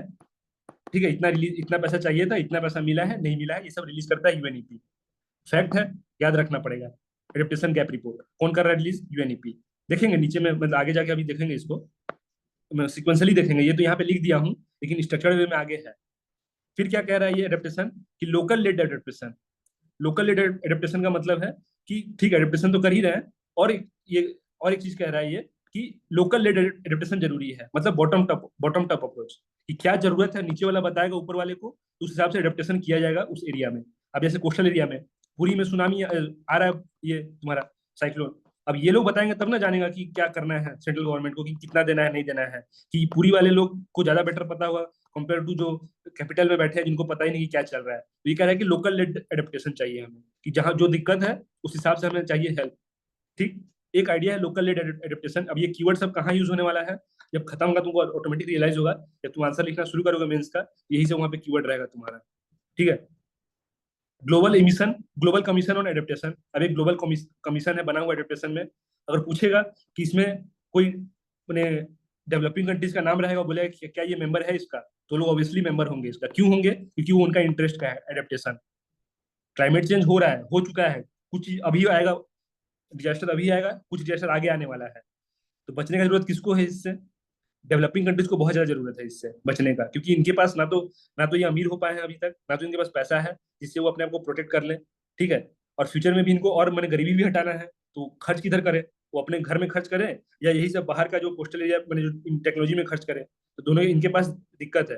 तो इंडिया इसका मेंबर है बाय डिफॉल्ट इंडिया इसका मेंबर होगा जहाँ कहीं भी एडेप्टेशन का बात आएगा। कोई भी देख लिए तुम, ग्रुपिंग है और एडेप्टेशन का है, और क्वेश्चन में पूछा है कि क्या इसका इंडिया मेंबर है, नहीं पता है तुमको, बाय डिफॉल्ट मार के आना। ठीक है, मार के आना, इंडिया उसका मेंबर होगा, क्योंकि इंडिया का इंटरेस्ट का है। फिर क्या, अब आते हैं सेकंड, मिटिगेशन। इसका मतलब क्या है, कि ये कह रहा है कि एडेप्टेशन वगैरह तो होते रहेगा, लेकिन पहले जो डिजास्टर जो हो रहा है, जिस वजह से डिजास्टर हो किस लिए रहा है, क्लाइमेट चेंज की वजह से, ये लोग कह रहे हैं कि मिटिगेशन से हम लोग क्लाइमेट चेंज को कम करेंगे। अब ये कह रहा है कि भैया क्लाइमेट चेंज तो उसका तो मैनिफेस्टेशन होने लगा है, पैसा दो हमें, हमको अपने आप को बचाना है। ये कह रहा है कि नहीं, जो हो रहा है ना उसको पहले रोकते हैं, ऑटोमेटिक तुम भी बच जाओगे। ठीक है, तो बोले बच जाएंगे, लेकिन अभी तो नुकसान हो रहा है ना, अभी तो मर रहे हैं, जान ज्यादा है हमारा, अभी बचाना इसको है। तो मिटिगेशन वाले क्या कह रहे हैं कि नहीं, रिड्यूस करेंगे, पहले जितना टेक्नोलॉजी में खर्च करना है रिड्यूस करने का, उस पर खर्च करेंगे। Reducing emission of greenhouse gas from atmosphere using different technology. तो जो डेवलप्ड कंट्रीज हैं वो लोग कह रहे हैं कि हम इसमें खर्च करेंगे, और डेवलपिंग कंट्रीज है कह रहे हैं कि भैया तुम खर्च करना इसमें, पहले इसमें तो दे दो, यहाँ पे तो हमारा जान जा रहा है, हमारा पूरा नुकसान हो रहा है, मतलब कभी हम गरीबी से बाहर आ ही नहीं पाएंगे इस चक्कर में। ठीक है, तो हमेशा याद रखना, एडेप्टेशन का जो भी ग्रुपिंग्स होगा वहां पे तुम्हारा ये होगा, डेवलपिंग कंट्रीज होंगे, लीस्ट डेवलपिंग कंट्रीज, और मिटिगेशन का जो भी ग्रुपिंग होगा वहां पे तुम्हारे डेवलप्ड कंट्रीज रहेंगे, क्योंकि इनका इंटरेस्ट का। फॉर एग्जांपल, एक ग्लोबल मीथेन रिपोर्ट बताया था, कि ग्लोबल मीथेन प्लेज बताया था, उसमें क्या करना था ग्लोबल मीथेन में, कि मीथेन को कम करना था, मिटिगेशन कैसे कम किया जाए उसका कसम खाए थे वो लोग, ठीक है। तो वहां पे यूएसए किया था, यूरोपियन यूनियन किया था, ठीक है, ध्यान देना। अब तरीका क्या है, अलग अलग टेक्नोलॉजीज लाके कम करना है ग्रीन हाउस गैस, ये सब तरीका है कुछ जो हम लोग देखेंगे जैसे जैसे क्लास प्रोसीड करेगा। कार्बन सिक्विस्टेशन मिटिगेशन टेक्निक है, कार्बन क्रेडिट वही एक तरीका है, डिफरेंट तरीका है कार्बन को कम करने का एनवायरमेंट से, कार्बन ऑफसेटिंग, जियो इंजीनियरिंग, ये सब तरीका है, एग्जाम्पल के तौर पे लिख दिया हूँ, ताकि अगर मेंस में डायरेक्ट आए तुम्हारा क्वेश्चन कि adaptation mitigation loss and damage, एक जगह तुम्हारे पास नोट्स रहेगी, तुमको यही छाप के आना है कॉपी में, ठीक है। विद इन, अगर 2 पेज आया, दो अगर 10 मार्क्स का आया तो 7 7 मिनट में, और 3 पेज में आया तो 10 मिनट में, और 4 पेज में आया तो 14 मिनट, 13 13 13 13 मिनट में, ठीक है। यह है तुमको करना है इतना एग्जाम हॉल में। दो चीज हो गया, एडेप्टेशन मिटिगेशन। तीसरा है loss and damage. Loss and damage क्या कह रहा है, लॉस एंड डैमेज कि ठीक है, तुम क्लाइमेट चेंज किए, हो गया। अब कुछ चीज क्या है ना, कि जैसे बोला ना कल climate tipping point, climate tipping point में क्या पढ़े थे कल, कि कुछ चीज ऐसा हो गया है, हो जाएगा, जिसके बाद रिवर्स नहीं किया जा सकता। तो लॉस एंड डैमेज वो चीज है क्लाइमेट चेंज का, कि तुम इतना क्लाइमेट को डैमेज कर चुके हो कि कुछ चीज लॉकड इन हो गया है, कि ये तो आना ही है। जैसे कि क्लाइमेट चेंज की वजह से ड्रॉट तो आना ही है इस जगह में, कि सी लेवल इतना बढ़ गया है आज के डेट में कि कुछ कुछ आइलैंड डूबेंगे ही डूबेंगे, लॉकड इन हो गया है, किया हुआ है तुम्हारा। अब आज के डेट में मुझे पता है कि कल हो या परसों हो, लेकिन वो आना ही है, प्रलय, ठीक है, आना ही है। तो वो सीन हो गया कि प्रलय आना ही है, तो loss and damage. Negative impact of climate change that can't be avoided, जिसको रिवर्स नहीं किया जा सकता, तो उस चीज के लिए पैसा मांग रहा है कौन, एलडीसी और डेवलपिंग, ठीक है। ये दोनों बोल रहे हैं कि जो तुम कर चुके हो, जो चीज पूरा अर्थ कर चुका है, कचरा जो एनवायरमेंट को नुकसान पहुंचा चुका है, और जो चीज आना ही है, अब पता चल गया है कि आना है, अब उसके लिए लोग पैसा मांग रहा है, loss and damage, loss and damage, ठीक है। पैसा इसके लिए मांग रहा है, लॉस एंड डैमेज के लिए। Example, submergence of island nation, drought in Africa, Africa, ये सब होना ही है, इनको पता है कि होना ही है, आने ही वाला है, या फिर चल भी रहा है ये। तो कह रहा है कि जो चीज लॉकड इन हो चुका है उसके लिए हमें पैसा दे दो। तो ये दोनों में थोड़ा सा कॉमन इसमें दिख रहा है, ये लोग पैसा मांग रहे हैं कि जो आने वाला है फ्यूचर में, ठीक है, और प्लस जो करंट चल रहा है उसके लिए भी पैसा दो। वही लोग कह रहे हैं कि जो नुकसान हो चुका है, हमारा घर डूब चुका है, कि हमारा पीछे में जो भी नुकसान हो चुका है या ड्रॉट देख रहे हैं हम लोग, ठीक है, उसके लिए हमें पैसा अभी चाहिए, ठीक है, पैसा अभी उसके लिए चाहिए। इश्यूज क्या है, डेवलप्ड कंट्रीज कह रहा है, डेवलप्ड कंट्रीज कह रहा है कि हमारे लिए एडेप्टेशन मिटिगेशन और लॉस एंड डैमेज सब सेम है, ठीक है। Adaptation mitigation loss and damage सब सेम है, सब बराबर, मतलब जो पैसा देंगे, मान लेते हैं कि 100 करोड़ दिए, तो 100 करोड़ दिए, तो इसमें खर्च करें या इसमें खर्च करें या इसमें खर्च करें, सब बराबर है हमारे लिए। डेवलप्ड कंट्रीज ये कह रहा है। लेकिन डेवलपिंग कंट्रीज कह रहा है कि एडेप्टेशन मिटिगेशन वर्सेस एलएनडी, ठीक है, वो कह रहा है कि ये तो प्योरली अलग है, एलएनडी, ये तो तुम नुकसान कर चुके हो, उसका पैसा भरपाई करना पड़ेगा, ये तो अलग चीज है, और ये दोनों अलग चीज है। डेवलपिंग कंट्रीज कह रहा है डिमांडेड कॉम्पेंसेशन फॉर एलएनडी, मैंने लॉस एंड डैमेज के लिए डिमांड कर रहे हैं कि भैया जो नुकसान करा दिए हो मेरा, पहले उसका पैसा भरपाई कर दो, ठीक है, बाकी तो अलग से लड़ ही लेंगे हम लोग लेके, ठीक है, पहले इसका पैसा भर दो। अब डिफरेंट डिफरेंट कन्वेंशन जब होगा, तुम कॉप देखोगे, कॉन्फ्रेंस ऑफ पार्टीज, तो वहां पे एलएनडी कहाँ पे पहली बार चर्चा में आया, वो नोटिस करना। Loss and damage, loss and damage का मतलब बता दिया कि जो नुकसान हो चुका है उसका पैसा मांग रहे हैं, और एडेप्टेशन जो है नुकसान जो हो रहा है और जो होने वाला है उसका पैसा मांग रहे हैं, ठीक है। दोनों में यही डिफरेंस है कि जो एडेप्टेशन मतलब कि जो नुकसान हो रहा है अभी और जो होने वाला है, और लॉस एंड डैमेज कि जो नुकसान हो चुका है पहले, ठीक है, हो चुका है, उसका पैसा हमें दे दो, ठीक है। ये दोनों चीज, इनके लिए जो पैसा ये लोग दे रहे हैं, डेवलप्ड कंट्रीज कह रहे हैं कि सब बराबर, लेकिन ये कह रहा है कि नहीं, तुम इसको तो हम लोग डील करेंगे अलग से, लेकिन एलएनडी एकदम यूनिक वाला केस है। क्या है, इनका नुकसान हो चुका है, अब इनसे बाहर निकलने के लिए पैसा दो, ठीक। किसी को डाउट अभी तक इसमें?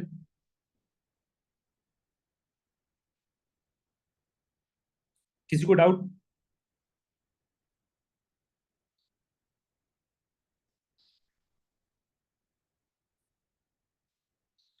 देखो, यही चीज तुम्हारा एक एसए में पूछा था, यूपीएस ओपीएससी 2000 2024 में, 2024 में जो तुम्हारा एसए मेंस हुआ था, उस वाले पेपर में पूछा था एसए में, कि क्लाइमेट चेंज पूछा, फिर क्लियर कट सेकंड जो कीवर्ड था उसका एडेप्टेशन मिटिगेशन लिखा था वहां पे, ठीक है।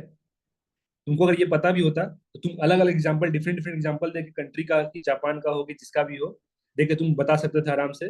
5 पेज तो आराम से लिख देते इसी पे खाली, क्योंकि एक पोर्सन मतलब 50% क्लाइमेट चेंज पे था, और plus with respect to adaptation and mitigation पूछा था वो। अंडरस्टैंडिंग है। और देखो मैंने ऐसा नहीं कि ऐसे जब आता है ना, ऐसे जब आएगा तो ऐसा नहीं कि वो सिर्फ क्लाइमेट चेंज के ही एस्पेक्ट में पूछ रहा है वो, क्लाइमेट चेंज बोल दिया है वो, लेकिन जो टर्म एडेप्टेशन है कि कैसे अडेप्ट करना है, कि कैसे मिटिगेट करना है, तो वो मैंने अलग अलग सेक्टर में भी तुम जैसे ले सकते हो कि एडेप्टेशन का मतलब क्या समझे तुम, कि जो चीज नुकसान हो रहा है तुम उसको सोशल लेवल पे लाओगे, डिस्कस करोगे। तो वुमेन का जो दिक्कत है, ठीक है, उसको बताओगे कि कैसे उनको अडेप्ट कराना है, ठीक, कैसे उस दिक्कत को पहले रिड्यूस करना है, तो मिटिगेशन वहां से रिलेट करते हैं, ठीक। लॉस एंड डैमेज कि कुछ है, नुकसान हो चुका है तो उसके लिए भरपाई भी करना है, ठीक है। तो वो सब चीज है कि तुम ऐसे में क्या था कि अलग अलग एस्पेक्ट को टच करते हो, लेकिन अंडरस्टैंडिंग यहीं से उठाना पड़ेगा तुमको बेसिक्स, कि वो क्लाइमेट चेंज का जब बात कर रहा है तो यहाँ से कर रहा है अलग अलग सोसाइटी का, अलग अलग लोगों पे अलग अलग इम्पैक्ट पड़ रहा है, तो उस ऐसे में तुम थोड़ा एक्सप्लेन करते तुम्हारा आराम से 12 पेज भर जाता, ठीक है। अल्टीमेटली क्या है कि we need to balance all three, ठीक है। हमें तीनों, ऐसा नहीं डेवलप कंट्री अपना पोजीशन पकड़ के बैठा हुआ है कि मिटिगेशन में ही खर्च करूंगा मैं, एडेप्टेशन में। अब ये क्यों बताया मैं तुमको डिटेल में, कॉप 29 जो भी हुआ था लास्ट ईयर बाकू में, अजरबैजान, वहां पे नहीं, मैंने मैटर सॉर्ट आउट नहीं हो पाया, पैसा जो मांगा जा रहा था वो नहीं मिला, ठीक है। पैसा किस किस पर्पज के लिए मांगा जा रहा था, कि ओवरऑल मांगा जा रहा था कि तुम दे दो पैसा, खर्च करेंगे, ठीक है। तीनों के लिए मांगा जा रहा था पैसा, तीनों के लिए मांगा जा रहा था कि खर्च करेंगे हम, लेकिन हुआ क्या कि जो डिमांड था कि 2026 से 3 ट्रिलियन पैसा खर्च पर हर साल लगेगा पैसा, 3 ट्रिलियन, ठीक है। लेकिन मिला कितना है, कुछ समथिंग 800 बिलियन के आसपास मिला है, कुछ बहुत दूर, रियलिटी से बहुत दूर, ठीक है। देखेंगे वो जब आएगा तो वहां सर देखेंगे। पैसा देगा कौन? अब पैसा कौन देगा, सब अभी मैकेनिज्म नीचे देखने वाले हैं नेक्स्ट क्लास में, ठीक है।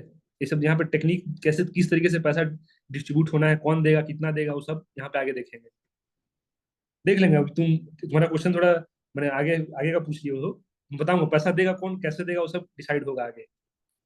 पहले यहाँ तक समझिएगा, किसी को डाउट है यहाँ तक तो बताओ। 2-4 फैक्ट बोला, कीवर्ड ध्यान देना, एनवायरमेंट का adaptation, mitigation, loss and damage, ठीक। यूएनईपी कोई बॉडी है, इसको देखेंगे यहाँ पे, बताएंगे कि यूएनईपी और यूएनईपी का जितना काम है वो सब एक ही जगह पे देखेंगे, यूएनईपी का जितना काम है, कि कौन सा रिपोर्ट पब्लिश करता है, कौन सा अवार्ड देता है, क्योंकि यूएनईपी है इंपॉर्टेंट एनवायरमेंट के रेस्पेक्ट में, ठीक। फिर देखिए कोई भी एडेप्टेशन का बॉडी आएगा, वहाँ पे इंडिया मेंबर होगा, वहाँ पे इंडिया मेंबर होगा, ठीक है। मिटिगेशन का बात आएगा तो वहाँ पे डेवलप्ड कंट्रीज होंगे मेंबर। जब लॉस एंड डैमेज का बात आएगा तो इंडिया हमेशा इसका स्टैंड लेगा कि लॉस एंड डैमेज तो भरना पड़ेगा तुमको। पैसा कौन देगा आगे देखेंगे कौन देगा। अब मिटिगेशन स्ट्रेटेजी यहीं पे बता दे रहा हूँ, ठीक है। ये वाला जो है मिटिगेशन कैसे करना है, अब उसमें कुछ टेक्निक है, कुछ कुछ छोटा मोटा, वो टेक्निक देख लो। कार्बन सिक्विस्टेशन, इसका मतलब क्या है कि known as carbon capture and storage, कि कार्बन जो रिलीज हो गया है उसको कैप्चर कर लेना, ठीक है, या स्टोर कर लेना कहीं पे, बात बराबर है। At power station, industrial site और permanently storing at the underground, कि जहां पे रिलीज हो रहा है वहीं से कार्बन को खींच के जमीन में भेज देना, या ओशियन में भेज देना, या कहीं और मैंने उसको कैप्चर कर लेना, ठीक। इसको बोलते हैं कार्बन सिक्विस्टेशन, कार्बन को कैप्चर कर लेना। Way to slow the atmospheric and marine accumulation of greenhouse gas, ये तरीका है, मैंने कार्बन का जो जो भी कार्बन रिलीज हो रहा है एटमोस्फेयर में या ओशियनिक में, उसको कैप्चर करने का तरीका है ये कार्बन सिक्विस्टेशन। तो अब इन फ्यूचर क्वेश्चन आता है कि इनमें से कार्बन सिक्विस्टेशन क्या बताता है, तो एक ही चीज याद रखना है कि कार्बन को कैप्चर करके, कार्बन को कैप्चर करना है, कैप्चर करना है जो भी यहाँ पे रिलीज हो रहा है उसी साइड पे कैप्चर करके उसको कहीं स्टोर कर देना है अंडरग्राउंड में, ताकि वो एटमोस्फेयर में न जा सके और ओशियन में न जा सके। क्यों ओशियन में क्यों नहीं जा सके, क्योंकि ओशियन में जाएगा तो क्या होगा, एसिडिफिकेशन होगा, ठीक है। तो उसकी वजह से ओशियन में भी नहीं भेजेगा। अगर ओशियन में भेजते हैं, कार्बन को कैप्चर करते हैं ओशियन में, तो उसको हम लोग क्या बोलेंगे, ब्लू कार्बन, ठीक है। अगर अगर कैप्चर किया कराया जा रहा है ओशियन में, उसको बोलेंगे ब्लू कार्बन। अगर पेड़ पौधा लगा के कार्बन को कैप्चर किया जा रहा है उसको बोलेंगे ग्रीन कार्बन, ठीक है। देखेंगे अभी मकसद क्या है इसमें, कि एटमोस्फेरिक जो कार्बन है या फिर मराइन जो कार्बन है उसको कम करने का, carbon sequestration. Carbon sink natural पता है कैसे कैसे होता है, ओशियन में कार्बन रहता है, फॉरेस्ट में रहता है, सॉइल में रहता है कार्बन। आर्टिफिशियल में जो भी ऑयल रिजर्व यूज किया जा चुका है उसके अंदर पुश किया जाता है कार्बन को, ठीक। फिर कोई ओल्ड माइन है, पुराना कोल माइन है, या जो भी माइन है, आयरन और माइन है, वहां पे भी मैंने कार्बन को एक्सट्रैक्ट करके और प्रेस करके वहां पे दबा दिया जाता है मिट्टी से। ये सब तरीका है कार्बन को कम करने का, ठीक। मिटिगेशन टेक्निक बता रहा हूँ ये, और इन सब चीज में एक्सपर्ट कौन है? डेवलप्ड कंट्री एक्सपर्ट है इन सब चीजों में। टाइप ऑफ सिक्वेस्टेशन ओशियन में किया जा रहा है, जियोलॉजिकल ये में दबाया जा रहा है, मैंने अर्थ के गड्ढा खोद के या फिर जो माइन से, ठीक है, वहां पे।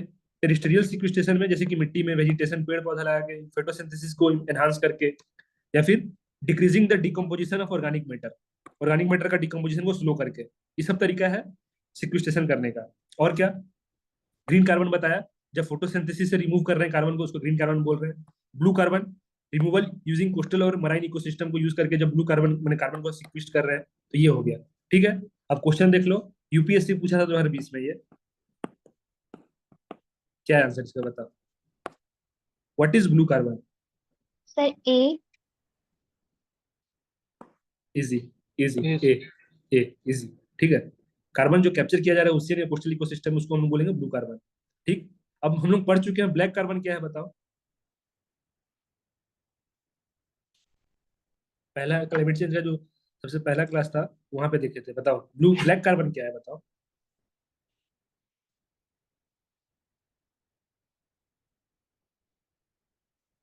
शॉर्ट लिव्ड पॉल्यूटेंट था, ये भी बताया था मैं। ब्लैक कार्बन मतलब क्या समझते हैं?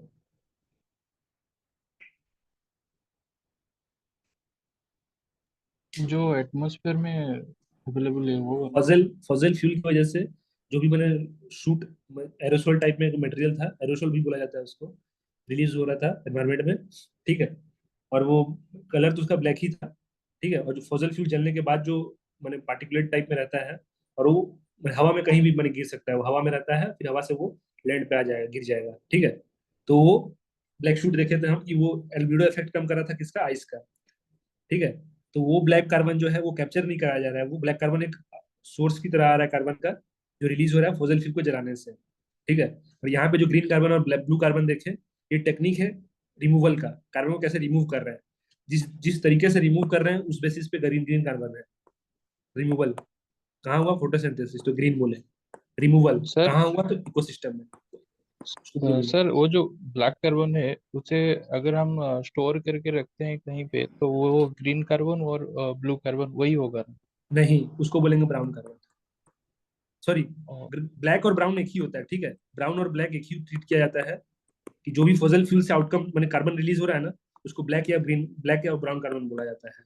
स्टोर का वहां पे ये बात, उसको अगर मान लेते हैं कि जो कार्बन रिलीज हुआ फॉसिल फ्यूल से, और उसको स्टोर किए, या तो हम उसी जगह पे स्टोर किए जहां पे वो रिलीज हो रहा था। ठीक है, तो अगर तरीका ये हुआ, अगर ऐसे स्टोर किए तो ग्रीन कार्बन बोले, और अगर ओशियन में स्टोर किए तो ब्लू बोलेंगे। ठीक है, देखो दो तरीका से जो कलर एटमॉस्फेयर में है कलर कोडिंग दो सर तरीके से हो रहा है। एक हो रहा है कि सोर्स का रिलीज का सोर्स, ठीक, और एक होता है रिमूवल। ठीक है, रिमूवल, तो जो सोर्स में रिलीज हो रहा है, जैसे मान लेते हैं कि ब्लैक और ब्राउन, ये सोर्स पे डिपेंडेंट है नाम, कि जहां से रिलीज हो रहा है उस बेसिस पे इसको नाम दिया गया ब्लैक कार्बन, ब्राउन कार्बन। मतलब कि फॉसिल फ्यूल्स का जो आउटकम है उसको बोले ब्लैक और ब्राउन। लेकिन जब रिमूवल का बात आता है तो वहां पे ग्रीन और ब्लू आता है, कि कैसे रिमूव कर रहे हैं एनवायरमेंट से। ठीक है, अगर इसको स्टोर कर रहे हैं यहाँ पे, मैंने पेड़ पौधे से स्टोर किया जा रहा है तो ग्रीन बोलेंगे, अगर इसको ओशियन में ठेल के स्टोर किया जा रहा है, कैप्चर किया जा रहा है, तो ब्लू बोलेंगे। ठीक है, ब्लू बोला जाएगा। लेकिन नाम तुम यही याद रखना कि दो तरीके से नेमिंग किया गया है, एक सोर्स कि कहाँ से रिलीज हो रहा है तो उसका नाम कुछ दे देते हैं, कैसे कैप्चर होगा तो उसके लिए एक अलग नाम रख दिया गया, कि ग्रीन कार्बन उस कार्बन को बोलेंगे जिसको फोटोसिंथेसिस से कैप्चर किया जा रहा है, ब्लू कार्बन उसको बोलेंगे जो कोस्टल इकोसिस्टम में स्टोर किया जाएगा, हटाया जाएगा, उसको बोलेंगे ब्लू कार्बन।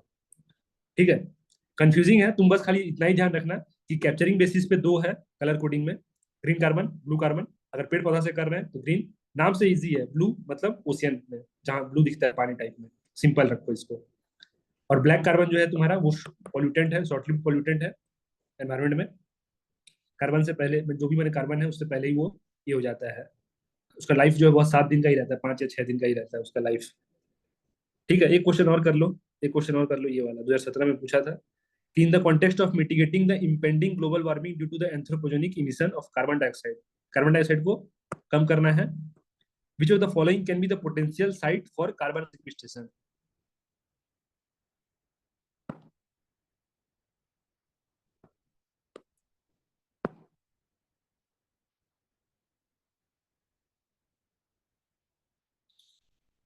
बताओ।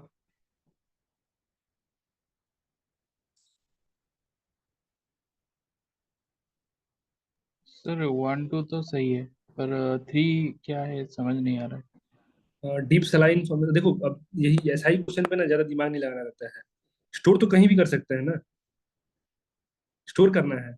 अब वो कह रहा है कि following can B potential site, potential भी कह दिया है। पोटेंशियल तो कुछ भी हो सकता है,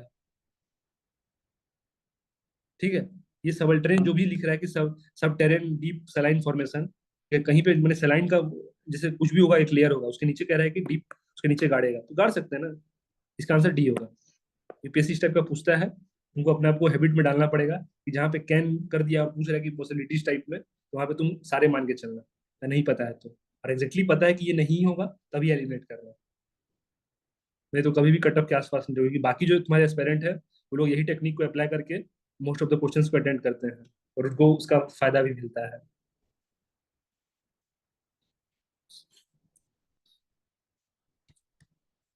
क्या क्या डाउट है अभी तक, बताओ किसका।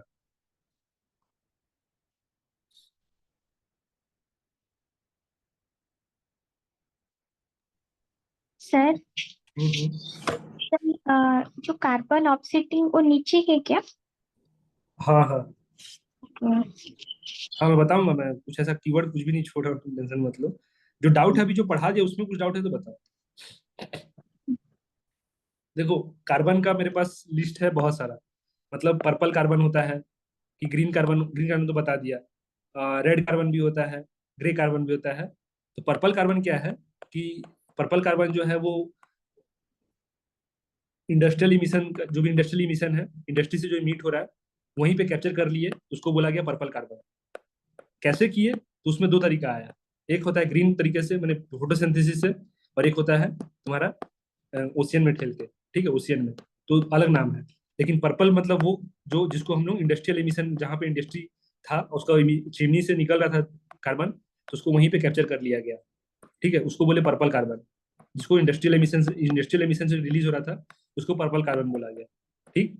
तो तुमको इतना ज्यादा डिबेट में जाना है, तीन कार्बन इंपॉर्टेंट है, ठीक है। ब्लैक ब्राउन एक साथ ट्रीट करना हमेशा, प्लस ग्रीन और प्लस ब्लू, ठीक है। ये तीन को ध्यान, या तीनों को याद ध्यान रखो बस, और ज्यादा जानना नहीं है कार्बन में। रेड कार्बन भी है, कार्बन जो कि बायोलॉजिकल पार्टिकल्स, जो मैंने जो जो भी कार्बन, जैसे कोई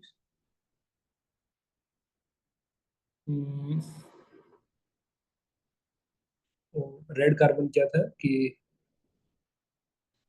रेड कार्बन देख के बताऊंगा मैं। रेड कार्बन मैंने ऐसा देखो बहुत सारा है, ठीक है। वैसे ही फिर जब आएंगे हम लोग हाइड्रोजन में, तो हाइड्रोजन का भी चार पांच तरीका है। उसमें भी फिर ऐसे ही कलर कोडिंग कर दिया गया, ग्रीन हाइड्रोजन कि ब्लू हाइड्रोजन करके कर दिया गया है, एक्चुअली में किया हुआ है। तो सब उतना हम याद नहीं रख पाएंगे, कंफ्यूजन दुनिया भर का लेके बैठ जाएंगे, ठीक है। तो जो मैं कह रहा हूँ कि तीन बेसिक मिनिमम जो तुमको बता दिया, ग्रीन ब्लू एक एक हो गया, और दूसरा जो था ब्लैक ब्राउन, याद रखो। ब्लैक जो कार्बन है देख चुके हैं, शॉर्ट लिव्ड पॉल्यूटेंट है, जो रिलीज कहाँ पे से हो रहा है वो भी है। अब देखो पर्पल कार्बन जो है ना, उसको भी हम लोग बोल सकते हैं ब्लैक ब्राउन कार्बन में ट्रीट कर सकते हैं, क्योंकि वो भी फॉसिल फ्यूल्स को बर्न करके ही रिलीज हो रहा है, ठीक है। ब्राउन कार्बन को जैसे तुम बायोमास मतलब क्या समझते हो, बायोमास?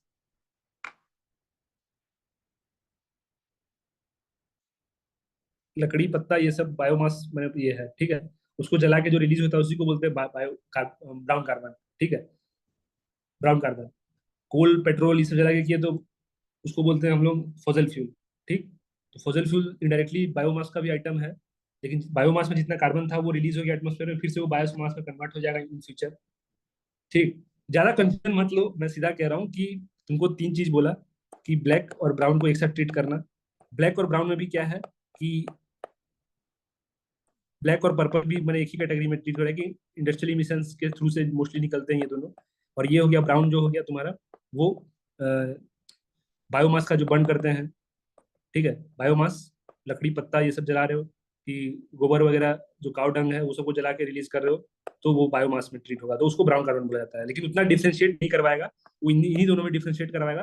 तुमको क्लैरिटी रखना है कि ग्रीन मतलब में समझा कि नहीं, ब्लू मतलब में समझा कि नहीं, और प्लस ब्लैक जो कार्बन जो पूछेगा वो as a in context of pollutant पूछेगा वो, यहाँ पे तुमको कंफ्यूज करने के लिए नहीं देगा वो, ठीक है। और ये डेफिनेशन भी है ना, डेफिनेशन सब ये अपना मन मर्जी से कुछ भी रख देते हैं। तुम ये जब ग्रीन हाइड्रोजन देखोगे फिर आगे चल के और hydrogen, different type of hydrogen देखोगे ना, और सर दर्द दे देगा तुम्हारा। कोई कुछ भी बोल रहा है, मतलब तुम अलग अलग बॉडी का अलग अलग अपना डेफिनेशन है, ग्रीन ग्रीन ऐसे होगा, ब्लू ऐसा होगा, लेकिन ये जो है फिक्स है सब। इसको स्टैंडर्डाइज कर दिया कि ग्रीन मतलब जो फोटोसिंथेसिस से कैप्चर हो रहा होगा, और ब्लू मतलब जो कोस्टल इकोसिस्टम या मराइन इकोसिस्टम से कैप्चर हो रहा होगा, ओशियन वगैरह में कैप्चर हो रहा होगा। ठीक है।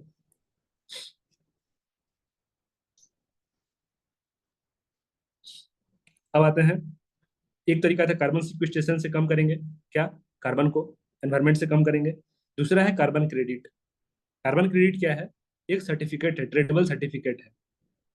वन, उसका वैल्यू कितना है, सर्टिफिकेट का एक value, 1 carbon credit is equal to 1 ton of carbon dioxide. 1 ton of carbon dioxide एक कार्बन क्रेडिट का दाम है। ठीक है। इफ एनी कंपनी रिड्यूसेस और अवॉइडेड 1 टन, अगर कोई कंपनी मान लेते हैं कि टाटा, उसको मैंने वो कंपनी कम किया, जैसे उसका था टारगेट मिला हुआ 100 का, वो 99 ही रिलीज किया, ठीक, 99 ही रिलीज किया, या फिर 99 रिड्यूस किया, कम किया, 100 का ये था उसको, और वो 99 किया, तो मतलब एक कम कर लिया, वो एक कम कर लिया, सॉरी उसको टारगेट किया गया था 100 का, और वो एक एक कम किया, तो एक एक अवॉइड किया, वो जैसे मैंने एक अवॉइड नहीं किया कार्बन, 1 टन ऑफ CO2 का, मैंने एक सर्टिफिकेट, जैसे मैंने उसको 100 सर्टिफिकेट, 100 टन का कार्बन का उसके पास क्या ये था, 100 टन का रिलीज करने का उसको दिया गया था, वो कितना किया, 99 ही किया, तो अवॉइड किया 1, तो भी उसको एक कार्बन क्रेडिट मिलेगा उसको। ठीक है, एक कार्बन क्रेडिट मिलेगा। और दूसरा क्या कर सकता है कि टाटा है, बड़ा कंपनी है, अपना पैसा यूज करके वो कहीं और जाके पैसा भी लगाया, और वहां पे जाके टेक्नोलॉजी यूज करके एक रिड्यूस करवा दिया, तो भी उसको एक सर्टिफिकेट मिल जाएगा कार्बन क्रेडिट। ठीक है, तो एक तरीका है जो कि ट्रेडेबल सर्टिफिकेट है, माने कि खरीदा खरीदा जा सकता है। जैसे मान लेते हैं टाटा और रिलायंस दोनों रिलीज किए, ठीक है, दोनों के पास 100 बोला तो गवर्नमेंट की तुम्हारा सिमिलर काइंड ऑफ इंडस्ट्री है, तुम्हारे पास 200 टन का ये कैपेसिटी है, रिलीज करोगे, इससे ज्यादा मत करना। तो टाटा क्या किया, अपना पास 100 था, 110 कर दिया। रिलायंस क्या किया, 90 किया। ठीक है, इसके पास 10 एक्स्ट्रा, मैंने 10 कैपेसिटी है रिलीज करने का, लेकिन नहीं किया है ये, तो क्या कर सकता है ये, इसके पास 10 सर्टिफिकेट रहेगा, वो जाके इसको बेच देगा, बोले कि सुन भाई, ये ले मेरा 10 जो बचा हुआ है तू रिलीज कर ले, बस बदले में मुझे पैसा दे दे उसका। ठीक है, बदले में मुझे ये क्रेडिट कर, ये सर्टिफिकेट रख अपने पास, और बदले में मुझे पैसा दे दे। ठीक है, तो ये कहने का मतलब है कि ट्रेडेबल सर्टिफिकेट है, जो एक तरह से मोरल ऑब्लिगेशन दे रहा है कि तुम कम से कम टारगेट दे, कम से कम कार्बन रिलीज करो, और बदले में तुम उसको पैसा भी कमाओ। ठीक है, इफ एनी कंपनी रिड्यूसेस और अवॉइड 1 टन, 1 टन मैंने कम रिलीज करेगा, तो उसके बदले में वो कार्बन क्रेडिट को कमाएगा। इसको हम लोग और डिटेल में देखेंगे, जब बताऊंगा इंटरनेशनल मैकेनिज्म कि कैसे डील हो रहा है ये, तब और डिटेल में देखेंगे इसको, टेंशन मत लो। ठीक है, बस अभी जान के रखो कि ट्रेडेबल सर्टिफिकेट है। कार्बन क्रेडिट क्या है कि एक कंपनी दूसरे कंपनी से खरीद सकता है, उस जो भी मैंने कार्बन दोनों का क्राइटेरिया मैंने दोनों को बोला गया था गवर्नमेंट के द्वारा कि तुम इतना ही खरीद मैंने रिलीज कर सकते हो, और दोनों को बोले बोले कि हाँ ठीक है, इतना ज्यादा रिलीज नहीं करेंगे। अगर ज्यादा रिलीज कर दिया है तो उसके बदले में उसको पैसा देके, दूसरे कंपनी के पास अगर है तो दूसरे कंपनी को पैसा देके खरीद लेगा वो, कि मैं ज्यादा रिलीज कर दिया हूँ, तो ये सर्टिफिकेट रख, और तुम्हारे तेरे पास अगर है कैपेसिटी, जैसे फिर बताया ना कि 100 दोनों के पास कैपेसिटी था एक सर्टिफिकेट मैंने रिलीज करने का, ये 110 कर लिया है और ये 90 ही किया है, या फिर ये 120 कर लिया है, और अगर ये 80 किया है तो 20 अपना ये बेच सकता है इसको। ठीक है, तो इसका भी कोटा पूरा हो गया, और इसको अपना पैसा मिल गया जो कम किया था, तो मोटिवेशन भी रहा इसको कम करने का। ठीक है, और ये अपना अर्थ में जो एटमोस्फेयर में जो कार्बन का रिलीज का कैपेसिटी, वो 200 रिलीज हुआ। ठीक है, तो ये तरीका है, डिफरेंट डिफरेंट तरीका है ये करने का, ये मार्केट मैकेनिज्म टाइप में तरीका है ये, खरीद फरोख्त चल रहा है यहाँ पे कार्बन का। फिर कार्बन ऑफसेटिंग क्या है, process of compensating for emission produced by funding project माने कि टाटा को कम करना था, ठीक है, वो अपना रिलीज कर लिया 110। अब क्या कर रहा है वो कि जा रहा है कोई छोटा मोटा MSME को पकड़ा, और वहां देखा कि ये लोग रिलीज कर रहा है धड़ल्ले से, ठीक है, बहुत ज्यादा कर रहा है, इसके पास पैसा है, इसका मजबूरी है 110 रिलीज कर दिया है, लेकिन अभी कोई MSME छोटा मोटा कंपनी में जाएगा, उसको एक टेक्नोलॉजी बेच देगा। ठीक है, टेक्नोलॉजी बेचा जो कि रिड्यूस कर रहा होगा, CO2 को रिड्यूस कर रहा होगा, तो प्रोजेक्ट बेस्ड है ये। कार्बन ऑफसेटिंग क्या है, प्रोजेक्ट बेस्ड है, कि प्रोजेक्ट में खर्च कर रहा है पैसा, और कह रहा है कि तुम मेरा तो जो टारगेट था, मैं तो मेरे को जो पूरा करना था मैं नहीं कर पाया हूँ, लेकिन कहीं भी प्रोजेक्ट में खर्च करके मैं तुम्हारा कम कर रहा हूँ। ठीक है, तो उसको बोलेंगे कार्बन ऑफसेटिंग। ठीक, that reduces equivalent amount of carbon elsewhere, कि जितना वो यहाँ रिलीज करना था कहीं और जाके वो through investing in a project वो कम करवा दिया। इसको बोलेंगे कार्बन ऑफसेटिंग। ये अभी कीवर्ड एक बार यहाँ पे लिखा हूँ, इसको दोबारा देखेंगे इस कल वाले पीडीएफ में, या फिर जो भी अभी देखे रुके 1 घंटे में अगर है हमारे पास सर अभी। कार्बन ऑफसेटिंग थोड़ा सा डाउट है। हाँ फिर से बताऊंगा मैं इसको। तुम कार्बन ऑफसेटिंग का मतलब है, यहाँ पे तुमको बेटर समझ आएगा। कब आएगा बेटर समझ? जब मैं यहाँ पे ये बताते रहूंगा ऑफसेटिंग मैकेनिज्म, ठीक है, जो मार्केट मैकेनिज्म जो है, जब मैं ये बताते रहूंगा मार्केट मैकेनिज्म अंडर क्योटो, तो वहां पे ऑफसेटिंग और अच्छे से समझ आएगा। इमिशन ट्रेडिंग ये सब जो कैपिंग वगैरह है ना, सब कैसे हो रहा है। देखो क्वेश्चन यूपीएससी इस साल इसमें से पूछ चुका है। क्योटो में हुआ था, उसमें कुछ चेंजेस किया गया अभी हाल ही में, ठीक है, 2015 में चेंज किया गया। अब इसी कॉन्टेक्स्ट में यूपीएससी क्वेश्चन पूछा था, दिखा रहा हूँ, ये रहा, इस साल 2025 में 2025 में पूछा है। और मैं लास्ट ईयर जब रिवीजन भी करा रहा था तो मैं बोला था कि हाईली चांसेस है कि पूछेगा आर्टिकल 6 पे। क्यों बोला था मैं? क्योंकि मुझे पता था कि कॉप 29 में इसी के ऊपर चर्चा हो रहा है। कॉप 29 जो हुआ था बाकू में, उस पर चर्चा होने वाला था, तो मैं बार बार बता था कि आर्टिकल 6 याद रखो किससे रिलेटेड है, पेरिस एग्रीमेंट का। ठीक है, यहाँ पे नोट्स में डाला हुआ था ये आर्टिकल 6, देखेंगे हम ये। तो तुम यहाँ पे बस, सॉरी,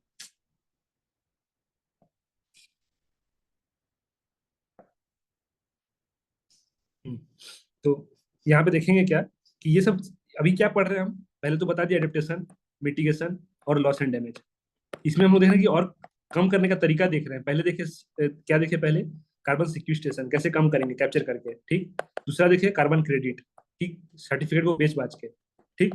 तीसरा देखेंगे कि ऑफसेटिंग, कैसे कार्बन को ऑफसेट करेंगे। तो यहाँ पे जो ऑफसेटिंग है, यहाँ पे एक कंट्री या एक कंपनी दूसरे जगह पे पैसा इन्वेस्ट करके कार्बन को कम रिड्यूस कर रहा है कार्बन को, उसको बोलेंगे कार्बन ऑफसेटिंग। कार्बन क्रेडिट में भी काम हो रहा था इनडायरेक्टली, ये भी हो सकता है काम, ये भी हो सकता है। लेकिन कार्बन क्रेडिट में क्या है कि इसके बदले में वो यहाँ पे 2 सर्टिफिकेट लेगा। टेक्निक एक ही है दोनों का, एक ही है। या तो ये अपने अपने पास रिड्यूस कर ले, या तो कहीं जाके रिड्यूस करे, ठीक है। तो क्रेडिट मिलेगा उसको इसके बदले में। तो कार्बन ऑफसेटिंग भी जो होता है ना, उसमें भी कार्बन क्रेडिट का स्कोप है।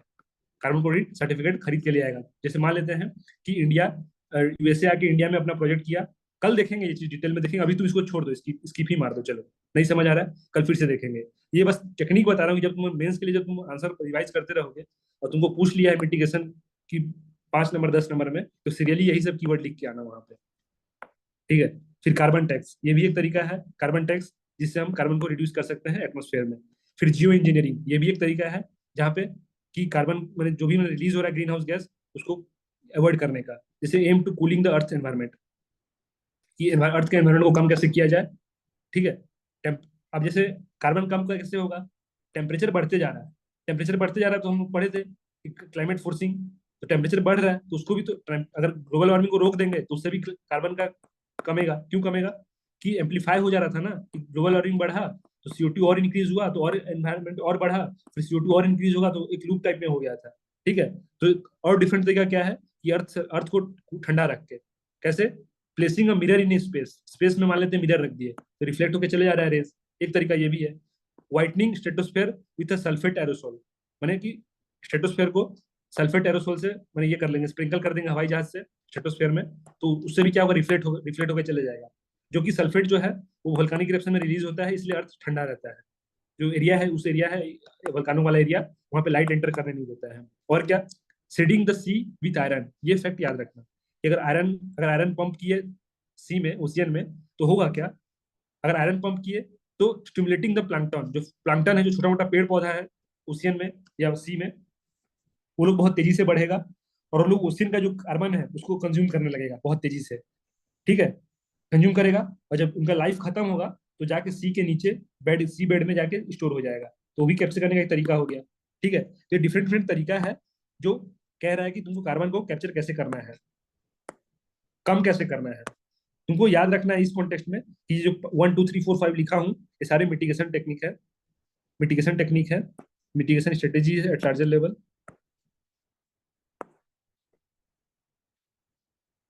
इसके अंडर में 1 2 3 4 5, ठीक है, ये है।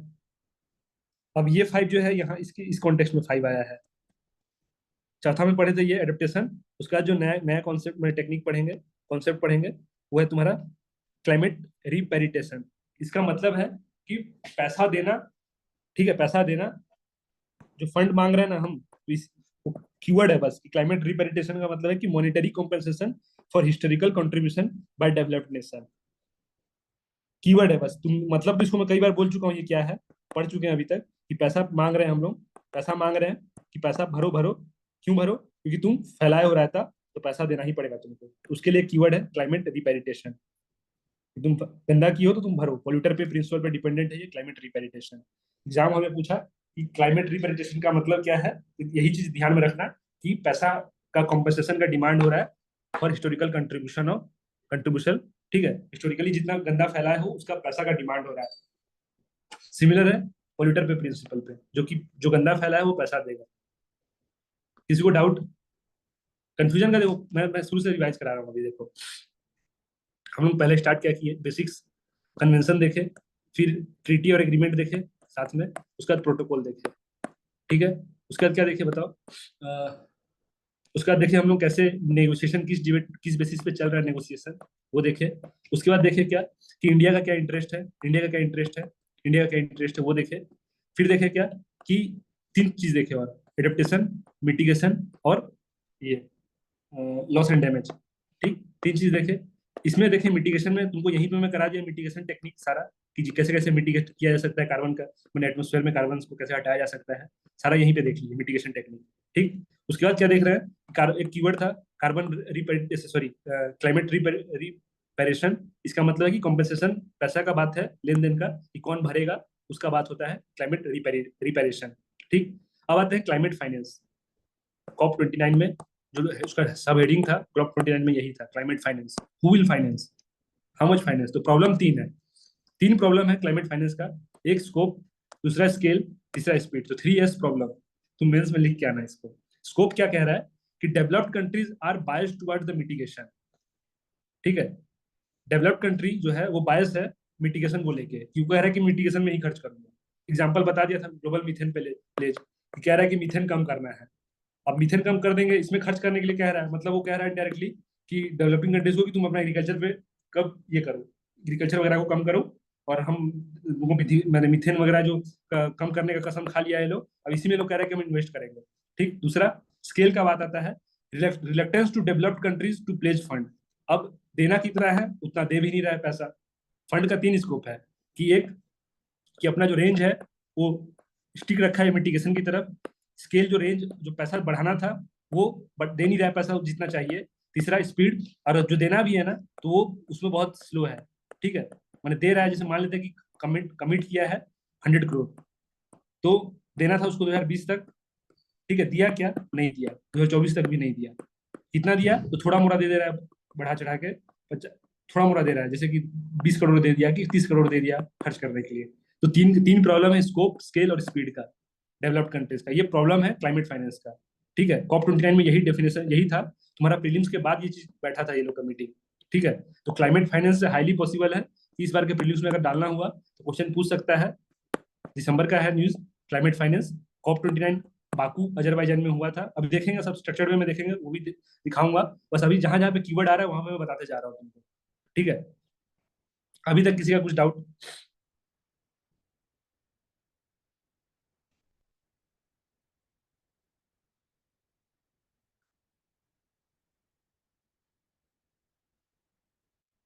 हैवी हो रहा है क्या?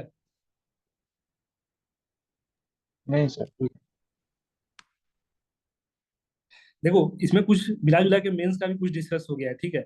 मतलब हैवी इन द सेंस कि तुमको बस आइडियोलॉजी लेवल पे तुमको आइडिया लेना है, यहाँ पे रिवीजन का जरूरत नहीं पड़ेगा ज्यादा, समझ गए। ज्यादा रिवीजन का जरूरत नहीं पड़ेगा, बस मिटिगेशन कैसे हो रहा है, कौन सा टेक्निक से क्या हो रहा है वो थोड़ा देख लेना, रिवाइज कर लेना। प्लस एडेप्टेशन का मतलब क्या समझ रहे हो ठीक से, मिटिगेशन का मतलब क्या समझे, लॉस एंड डैमेज का मतलब क्या समझे, क्योंकि क्वेश्चन में वो तीनों को दे देगा और बोलेगा कि तीनों का इसका मतलब ये है, इसका मतलब ये है, इसका मतलब ये है। या तो डेफिनेशन स्विच मार देगा, या तो तीनों का मतलब सही सही दे देगा। तो ऐसा कंडीशन में तुमको ये सब चीज एक साथ याद रखना पड़ता है, ठीक है। तुम इसको मैं यहाँ पढ़े, फिर कल मैं तुमको मिटिगेशन बताता, परसों तुमको लॉस एंड डैमेज बताता, तुम कभी रिलेट ही नहीं कर पाते। इसलिए एक ही जगह पे बता दिया हूँ कि ये जब एग्जाम हॉल में आए डेफिनेशन के हिसाब से, तो एडेप्टेशन का डेफिनेशन लिखा होगा, या फिर एडेप्टेशन में इसका लिख देगा, तो फंसना मत, ठीक है। प्रीलिम्स के लिए थोड़ा यहाँ पे कम है, लेकिन जनरलाइज करने के लिए कॉन्सेप्ट ये बहुत अच्छा है। मेंस में तुम इसको लिख पाओगे आराम से, भर पाओगे अपना कॉपी। ऐसे में भी पूछ चुका है, बता दिया हूँ।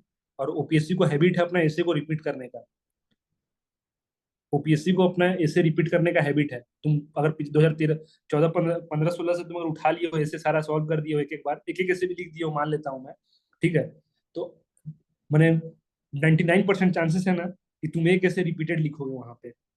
ठीक है, मतलब 12 पेज तुम स्मूथली पूरा खत्म कर दोगे 1 घंटे में लिख के। तुमको वहां पे मैपिंग करने की जरूरत नहीं होगी, जो 10-15 मिनट सब बनाते हैं ना कि क्या लिखूंगा, माइंड मैप, वो भी करने की जरूरत नहीं पड़ेगा, रिपीट करता है वो। कैसे रिपीट, एग्जांपल दे देता हूँ। इसी बार लास्ट ईयर का जो मैंने ऐसे आया था उसमें देखा था कि एआई पूछा है, फिर से सेम टू सेम एआई इस बार भी पूछ लिया। ठीक है, उससे पहले क्लाइमेट चेंज कई बार पूछ चुका है, क्लाइमेट चेंज लास्ट ईयर भी पूछा था। इस बार पूछा है कि नहीं मैं ध्यान नहीं दिया, लेकिन पूछा है। ठीक है, इस बार एनवायरमेंट और सस्टेनेबल डेवलपमेंट कुछ पूछा था। तो पूछ रहा है environment as a topic important है तुमको, मैंने व्यूज दे रहा है तुमको कि कैसे क्या सोचना है एनवायरमेंट को लेके। अभी दो ही चीज डिबेट में रहेगा, एक लड़ाई वॉर और दूसरा एनवायरमेंट। ठीक है, सर वार जो हो रहा है उसमें भी तो ये कार्बन एमिशन हो रहा है ज्यादा। हाँ हाँ, तो देखो उसके लिए भी कल जो पढ़ेंगे, कल ही करेंगे, क्योंकि अभी मैं जान रहा हूँ कि बहुत लोग गायब होते जा रहे हैं धीरे धीरे। सबका मैंने बैठने, ये रेगुलर टाइम नहीं था ना, अनरेगुलर टाइम में बता रहा हूँ, तो सब ज़्यादा अटेंडेंस भी नहीं है ठीक ठाक, और जो आए भी थे वो लोग भी भाग गए। ठीक है, तो कल देखेंगे कि जो भी मैंने जो हो रहा था उसमें बात रखा गया था कि मास डिस्ट्रक्शन का जो वेपन ऑफ मास डिस्ट्रक्शन है उसको भी हटाना है। एनवायरमेंट वो भी कॉज करता है, मिशंस वो भी कॉज कर रहा है। ठीक है, देखेंगे कल। अब क्या है, थोड़ा सा 2 ही कीवर्ड बचा है, उसको देख लो, उसका दे दूंगा छुट्टी, कल फिर एनवायरमेंटल कन्वेंशन देख लेना। कीवर्ड क्या है, ग्रीन वॉशिंग।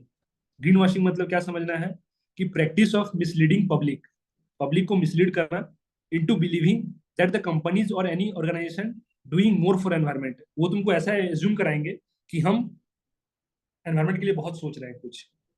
ठीक है, फॉर एग्जाम्पल तुम लोग अगर शार्क टैंक देखते हो, एक सोनी पे आता है, ठीक है, तो उसमें क्या होता है ना कि कोई भी आता है सामान बेचने और बोलता है कि we are environmentally very sound, तो पूछेगा उससे जो भी शार्क है कि कैसे बताओ, तो बोलेगा ना कि माने जो तुम वो अगर अल्टर उस प्रोडक्ट को, एक्स प्रोडक्ट को यूज करते हो तो उसमें इतना इमिशन होता है, लेकिन हमारे प्रोडक्ट को यूज करने से इतना ही इमिशन होता है। ठीक है, तो लोग बोलते हैं, तो फिर पूछता है उसको काउंटर में कि ये प्रूफ करो कैसे। ठीक है, तो बोलेगा ना कि हम एनवायरमेंटली हेल्थी, मैंने हेल्दी है, हमारा बायोडिग्रेडेबल है, दिस है दैट है, कर देते हैं। तो बोलते हैं ये प्रूवन है या नहीं है रिप्रूवन। तो बोलेगा नहीं, हम लोग ये अप्लाई किए हुए हैं।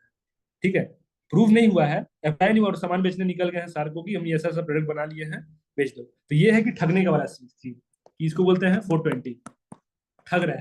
ठीक है, 420 मतलब आईपीसी 420 में ना ठगने का था, ठगी का था। ठीक है, तो इसलिए बोलते हैं कि 420 ही है ग्रीन वॉशिंग, कि कर कुछ नहीं रहा है लेकिन कह रहा है कि मैं तो एनवायरमेंट के लिए इतना इतना कुछ कर रहा हूँ। एग्जाम्पल देख लो, fossil fuel company promoting small investment in renewable energy. अब वो प्रोड्यूस कर रहे हैं दुनिया भर का, ठीक है, ग्रीन हाउस गैस, और कर कितना रहे, थोड़ा थोड़ा पैसा लगा दे रहे हैं रिन्यूएबल एनर्जी, और बोलते हैं कि हम लोग बहुत जिम्मेदार है एनवायरमेंट को लेकर। ठीक है, तो ये सब क्या हो गया, ग्रीन वॉशिंग।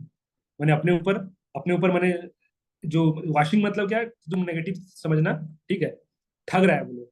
ठीक है, ठग रहा है वो लोग। जैसे वॉल्क्सवैगन क्या बोला कि अपना एक कार निकाला 2016 या 15 में, और बोला कि क्लीन डीजल कार है। तो पूछा गया कैसे, तो बोला कि ये 20% मैंने जो इमिशन है कम करता है।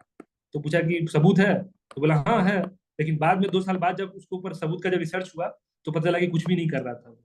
ठीक है, बस खाली नाम का, खाली बस लोगों में मैंने अपील डालने के लिए, जो भी एनवायरमेंटलिस्ट लोग हैं सोचेंगे अरे यार ये तो अच्छा कार है जो क्लीन कर रहा है एनवायरमेंट को, तो बस एक अपील करने के लिए वो ठगी कर रहा था वो। ठीक है, फॉल्स हो गए।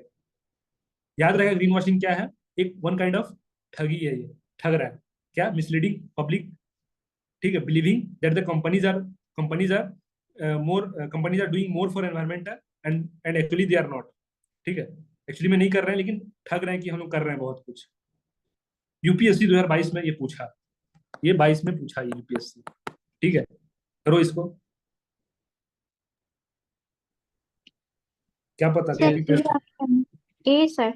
ए conveying a false impression that the company products are eco-friendly and environmentally sound, exactly ये होगा। ठीक है, हाईली पॉसिबल है कि कॉपी पेस्ट होकर तुम्हारे प्रीलिम्स में आ जाए, क्योंकि यूपीएससी का कॉपी पेस्ट चल रहा है, एनवायरमेंट में तो एटलीस्ट चल रहा है, देख लीजिए। अब देखो, जैसा ग्रीन वॉशिंग है वैसे स्पोर्ट्स वॉशिंग भी एक कीवर्ड है, ठीक है, एनवायरमेंट से रिलेटेड नहीं है लेकिन है, वॉशिंग कीवर्ड इसमें भी आया। तो इसमें क्या है, स्पोर्ट्स वॉशिंग मैंने एनवायरमेंट से रिलेटेड नहीं है लेकिन जो कि कीवर्ड बेस्ड क्वेश्चन आते हैं तुम्हारे, तो देख लो। Using sports event to improve country's image, मतलब ये आईआर रिलेटेड पे है कि तुम स्पोर्ट्स को यूज कर रहे हो ये बताने के लिए कि हम कितना कैपेबल हैं कुछ भी चीज मैंने ढंग का ऑर्गेनाइज करा देने में, ठीक है। फॉर एग्जाम्पल ये तो कतार वर्ल्ड कप लिखा हूँ कि कतार का जो वर्ल्ड कप था जिसमें अर्जेंटीना जीता था वर्ल्ड कप, अर्जेंटीना जीता था वर्ल्ड कप, ठीक है, जिसमें फ्रांस और अर्जेंटीना का मैच हुआ था, मगर नोटिस किए होंगे, तो वो कतार करवाया था। कतार क्या बोला कि हम लोग इतना वेल कैपेबल है कि इतना बड़ा स्पोर्ट्स को हम लोग करा लिए और हम लोग बहुत मैंने रिस्पॉन्सिबल कंट्री है। कतार अपने आपको रिप्रेजेंट करा था फीफा वर्ल्ड कप करा के, ठीक है। लेकिन उस वो जितना भी स्टेडियम वगैरह जो बना था, ठीक है, ह्यूमन राइट वायलेशन हुआ था बहुत भारी टाइप से। ह्यूमन राइट वायलेशन हुआ था मोस्टली तुम्हारा, जैसे श्रीलंका, इंडिया, पाकिस्तान, बांग्लादेश के जो भी लेबर गए थे ना वहाँ पे, ठीक है, उनका उनको बहुत मैंने एक्सप्लॉइट करके स्टेडियम्स वगैरह जितना भी बना था उनका बनाया गया था।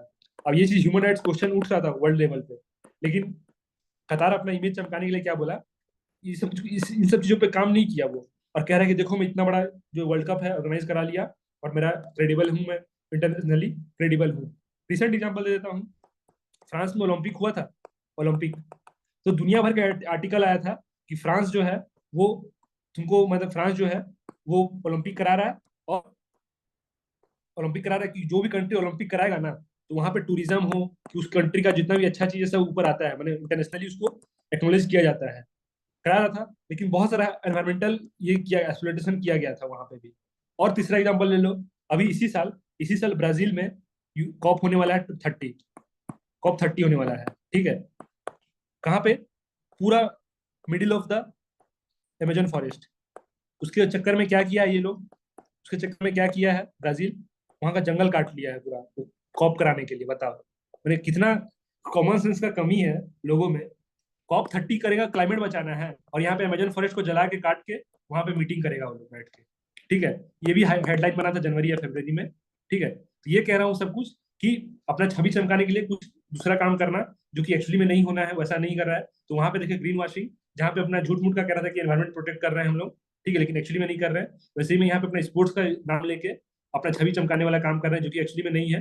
वो नुकसान बहुत ज्यादा, मैंने इमेज अपना बचाने का चक्कर में ये सब स्पोर्ट्स वॉशिंग कीवर्ड अगर आएगा टर्म में, एक बार ग्रीन वॉशिंग पूछ चुका है, अगर स्पोर्ट्स वॉशिंग देगा तो तुम पकड़ लेना।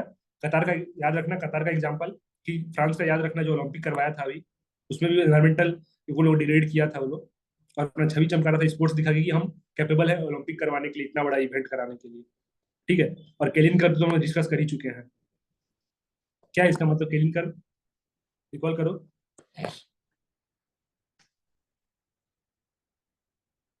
केलिन कर्व क्या है बताओ, कहाँ पे पढ़े थे वो बताओ, नहीं याद है तो।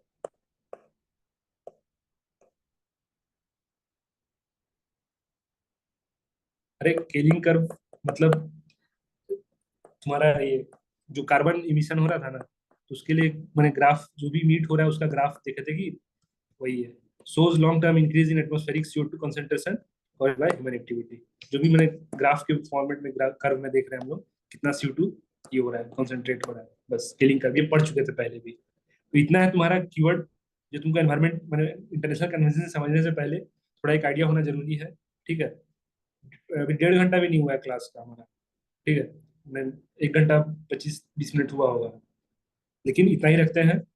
इंटरनेशनल कन्वेंशन कल देखेंगे, ये सबसे बड़ा PDF है जितना भी दिया हूँ अभी तक, पॉलिटी पॉलिटी का सबसे बड़ा PDF ये होने वाला है, और सबसे ज्यादा फैक्चुअली लोडेड यही रहेगा, मतलब इतना फैक्ट है, सबसे बड़ा PDF यही होगा तुम्हारा, ठीक है। तो कल जब बैठोगे थोड़ा माइंड सेटअप करके बैठना है कि फैक्ट बहुत मिलने वाला है, लेकिन स्ट्रक्चर्ड वे में रहेगा, और बहुत दिखाऊंगा क्वेश्चन कितना आ रहे हैं क्वेश्चन यहाँ से, और तुमको क्लैरिटी आते जाएगा कि तुम इसके बाद से तुम कभी वैसे डरोगे नहीं एनवायरमेंट का चीज देखने का, और इंटरेस्टिंगली पढ़ोगे कि हाँ क्या है इसमें क्या है, और तुम गेस कर लोगे कि इसमें तो यही लिखा होगा, ठीक है। तो किसी का कुछ डाउट है अभी आज की क्लास से तो बताओ। आज का क्लास इतना ही है, PDF अभी अपलोड कर दूंगा मैं, बताओ। सर हम्म। सर मेरा एक कार्बन बजट को लेके ये डाउट था कि सर जो इतना खर्चा हो गया है और इतना बाकी है, मतलब सर वो कैसे कैलकुलेट किया जाता है, मतलब किस बेसिस में होता है कार्बन इतना कैलकुलेट हुआ है? और जैसे जैसे हम पढ़े थे ना सेलो इकोलॉजी, तो वहां पे क्या कर रहे थे कि हर एक जी एनवायरमेंटल जो भी कंसर्न जिसको हम लोग मॉनिटरीली ये कर रहे थे, फिक्स कर रहे थे, तो अब कैसे कर रहा है, तो मैं तो खुद पर्सनली सर्च भी नहीं करता हूँ सब चीजों को, क्योंकि वो जो जैसे जो भी पढ़ रहे हैं वो टेक्निक अलग डिफरेंट डिफरेंट मेथड लगाते होंगे, different different statistic method use करते होंगे कि कैसे इसको करना है, कि सर्टन एरिया में गए और इतना डाटा डाटा ले लिए और बोले कि और इतना पेड़ में इतना रिलीज हो रहा है, यार इतना छोटा इंडस्ट्री में जो कि इतना कोल जला रहा है तो इतना रिलीज हो रहा है, उसको जनरलाइज करके वो लोग बता देते होंगे कि इतना ये है। ठीक है, तो जो कि ये जनरलाइज डाटा जो है ये एग्जैक्ट नहीं होता है, ये मतलब फॉल्स भी होता है। इसका एग्जांपल ऐसे भी समझ लो कि एक बॉडी है जो हर साल कह रहा है कि मैंने अब से कार्बन का जो है ना, कार्बन जो रिलीज हो रहा है, कार्बन का पीक पहले बोला 2021 में कि कार्बन का पीक, कार्बन जो इमिशन का पीक है वो आ चुका है, मतलब नेक्स्ट ईयर से कार्बन क्या होगा, डिक्रीज होना शुरू हो जाएगा।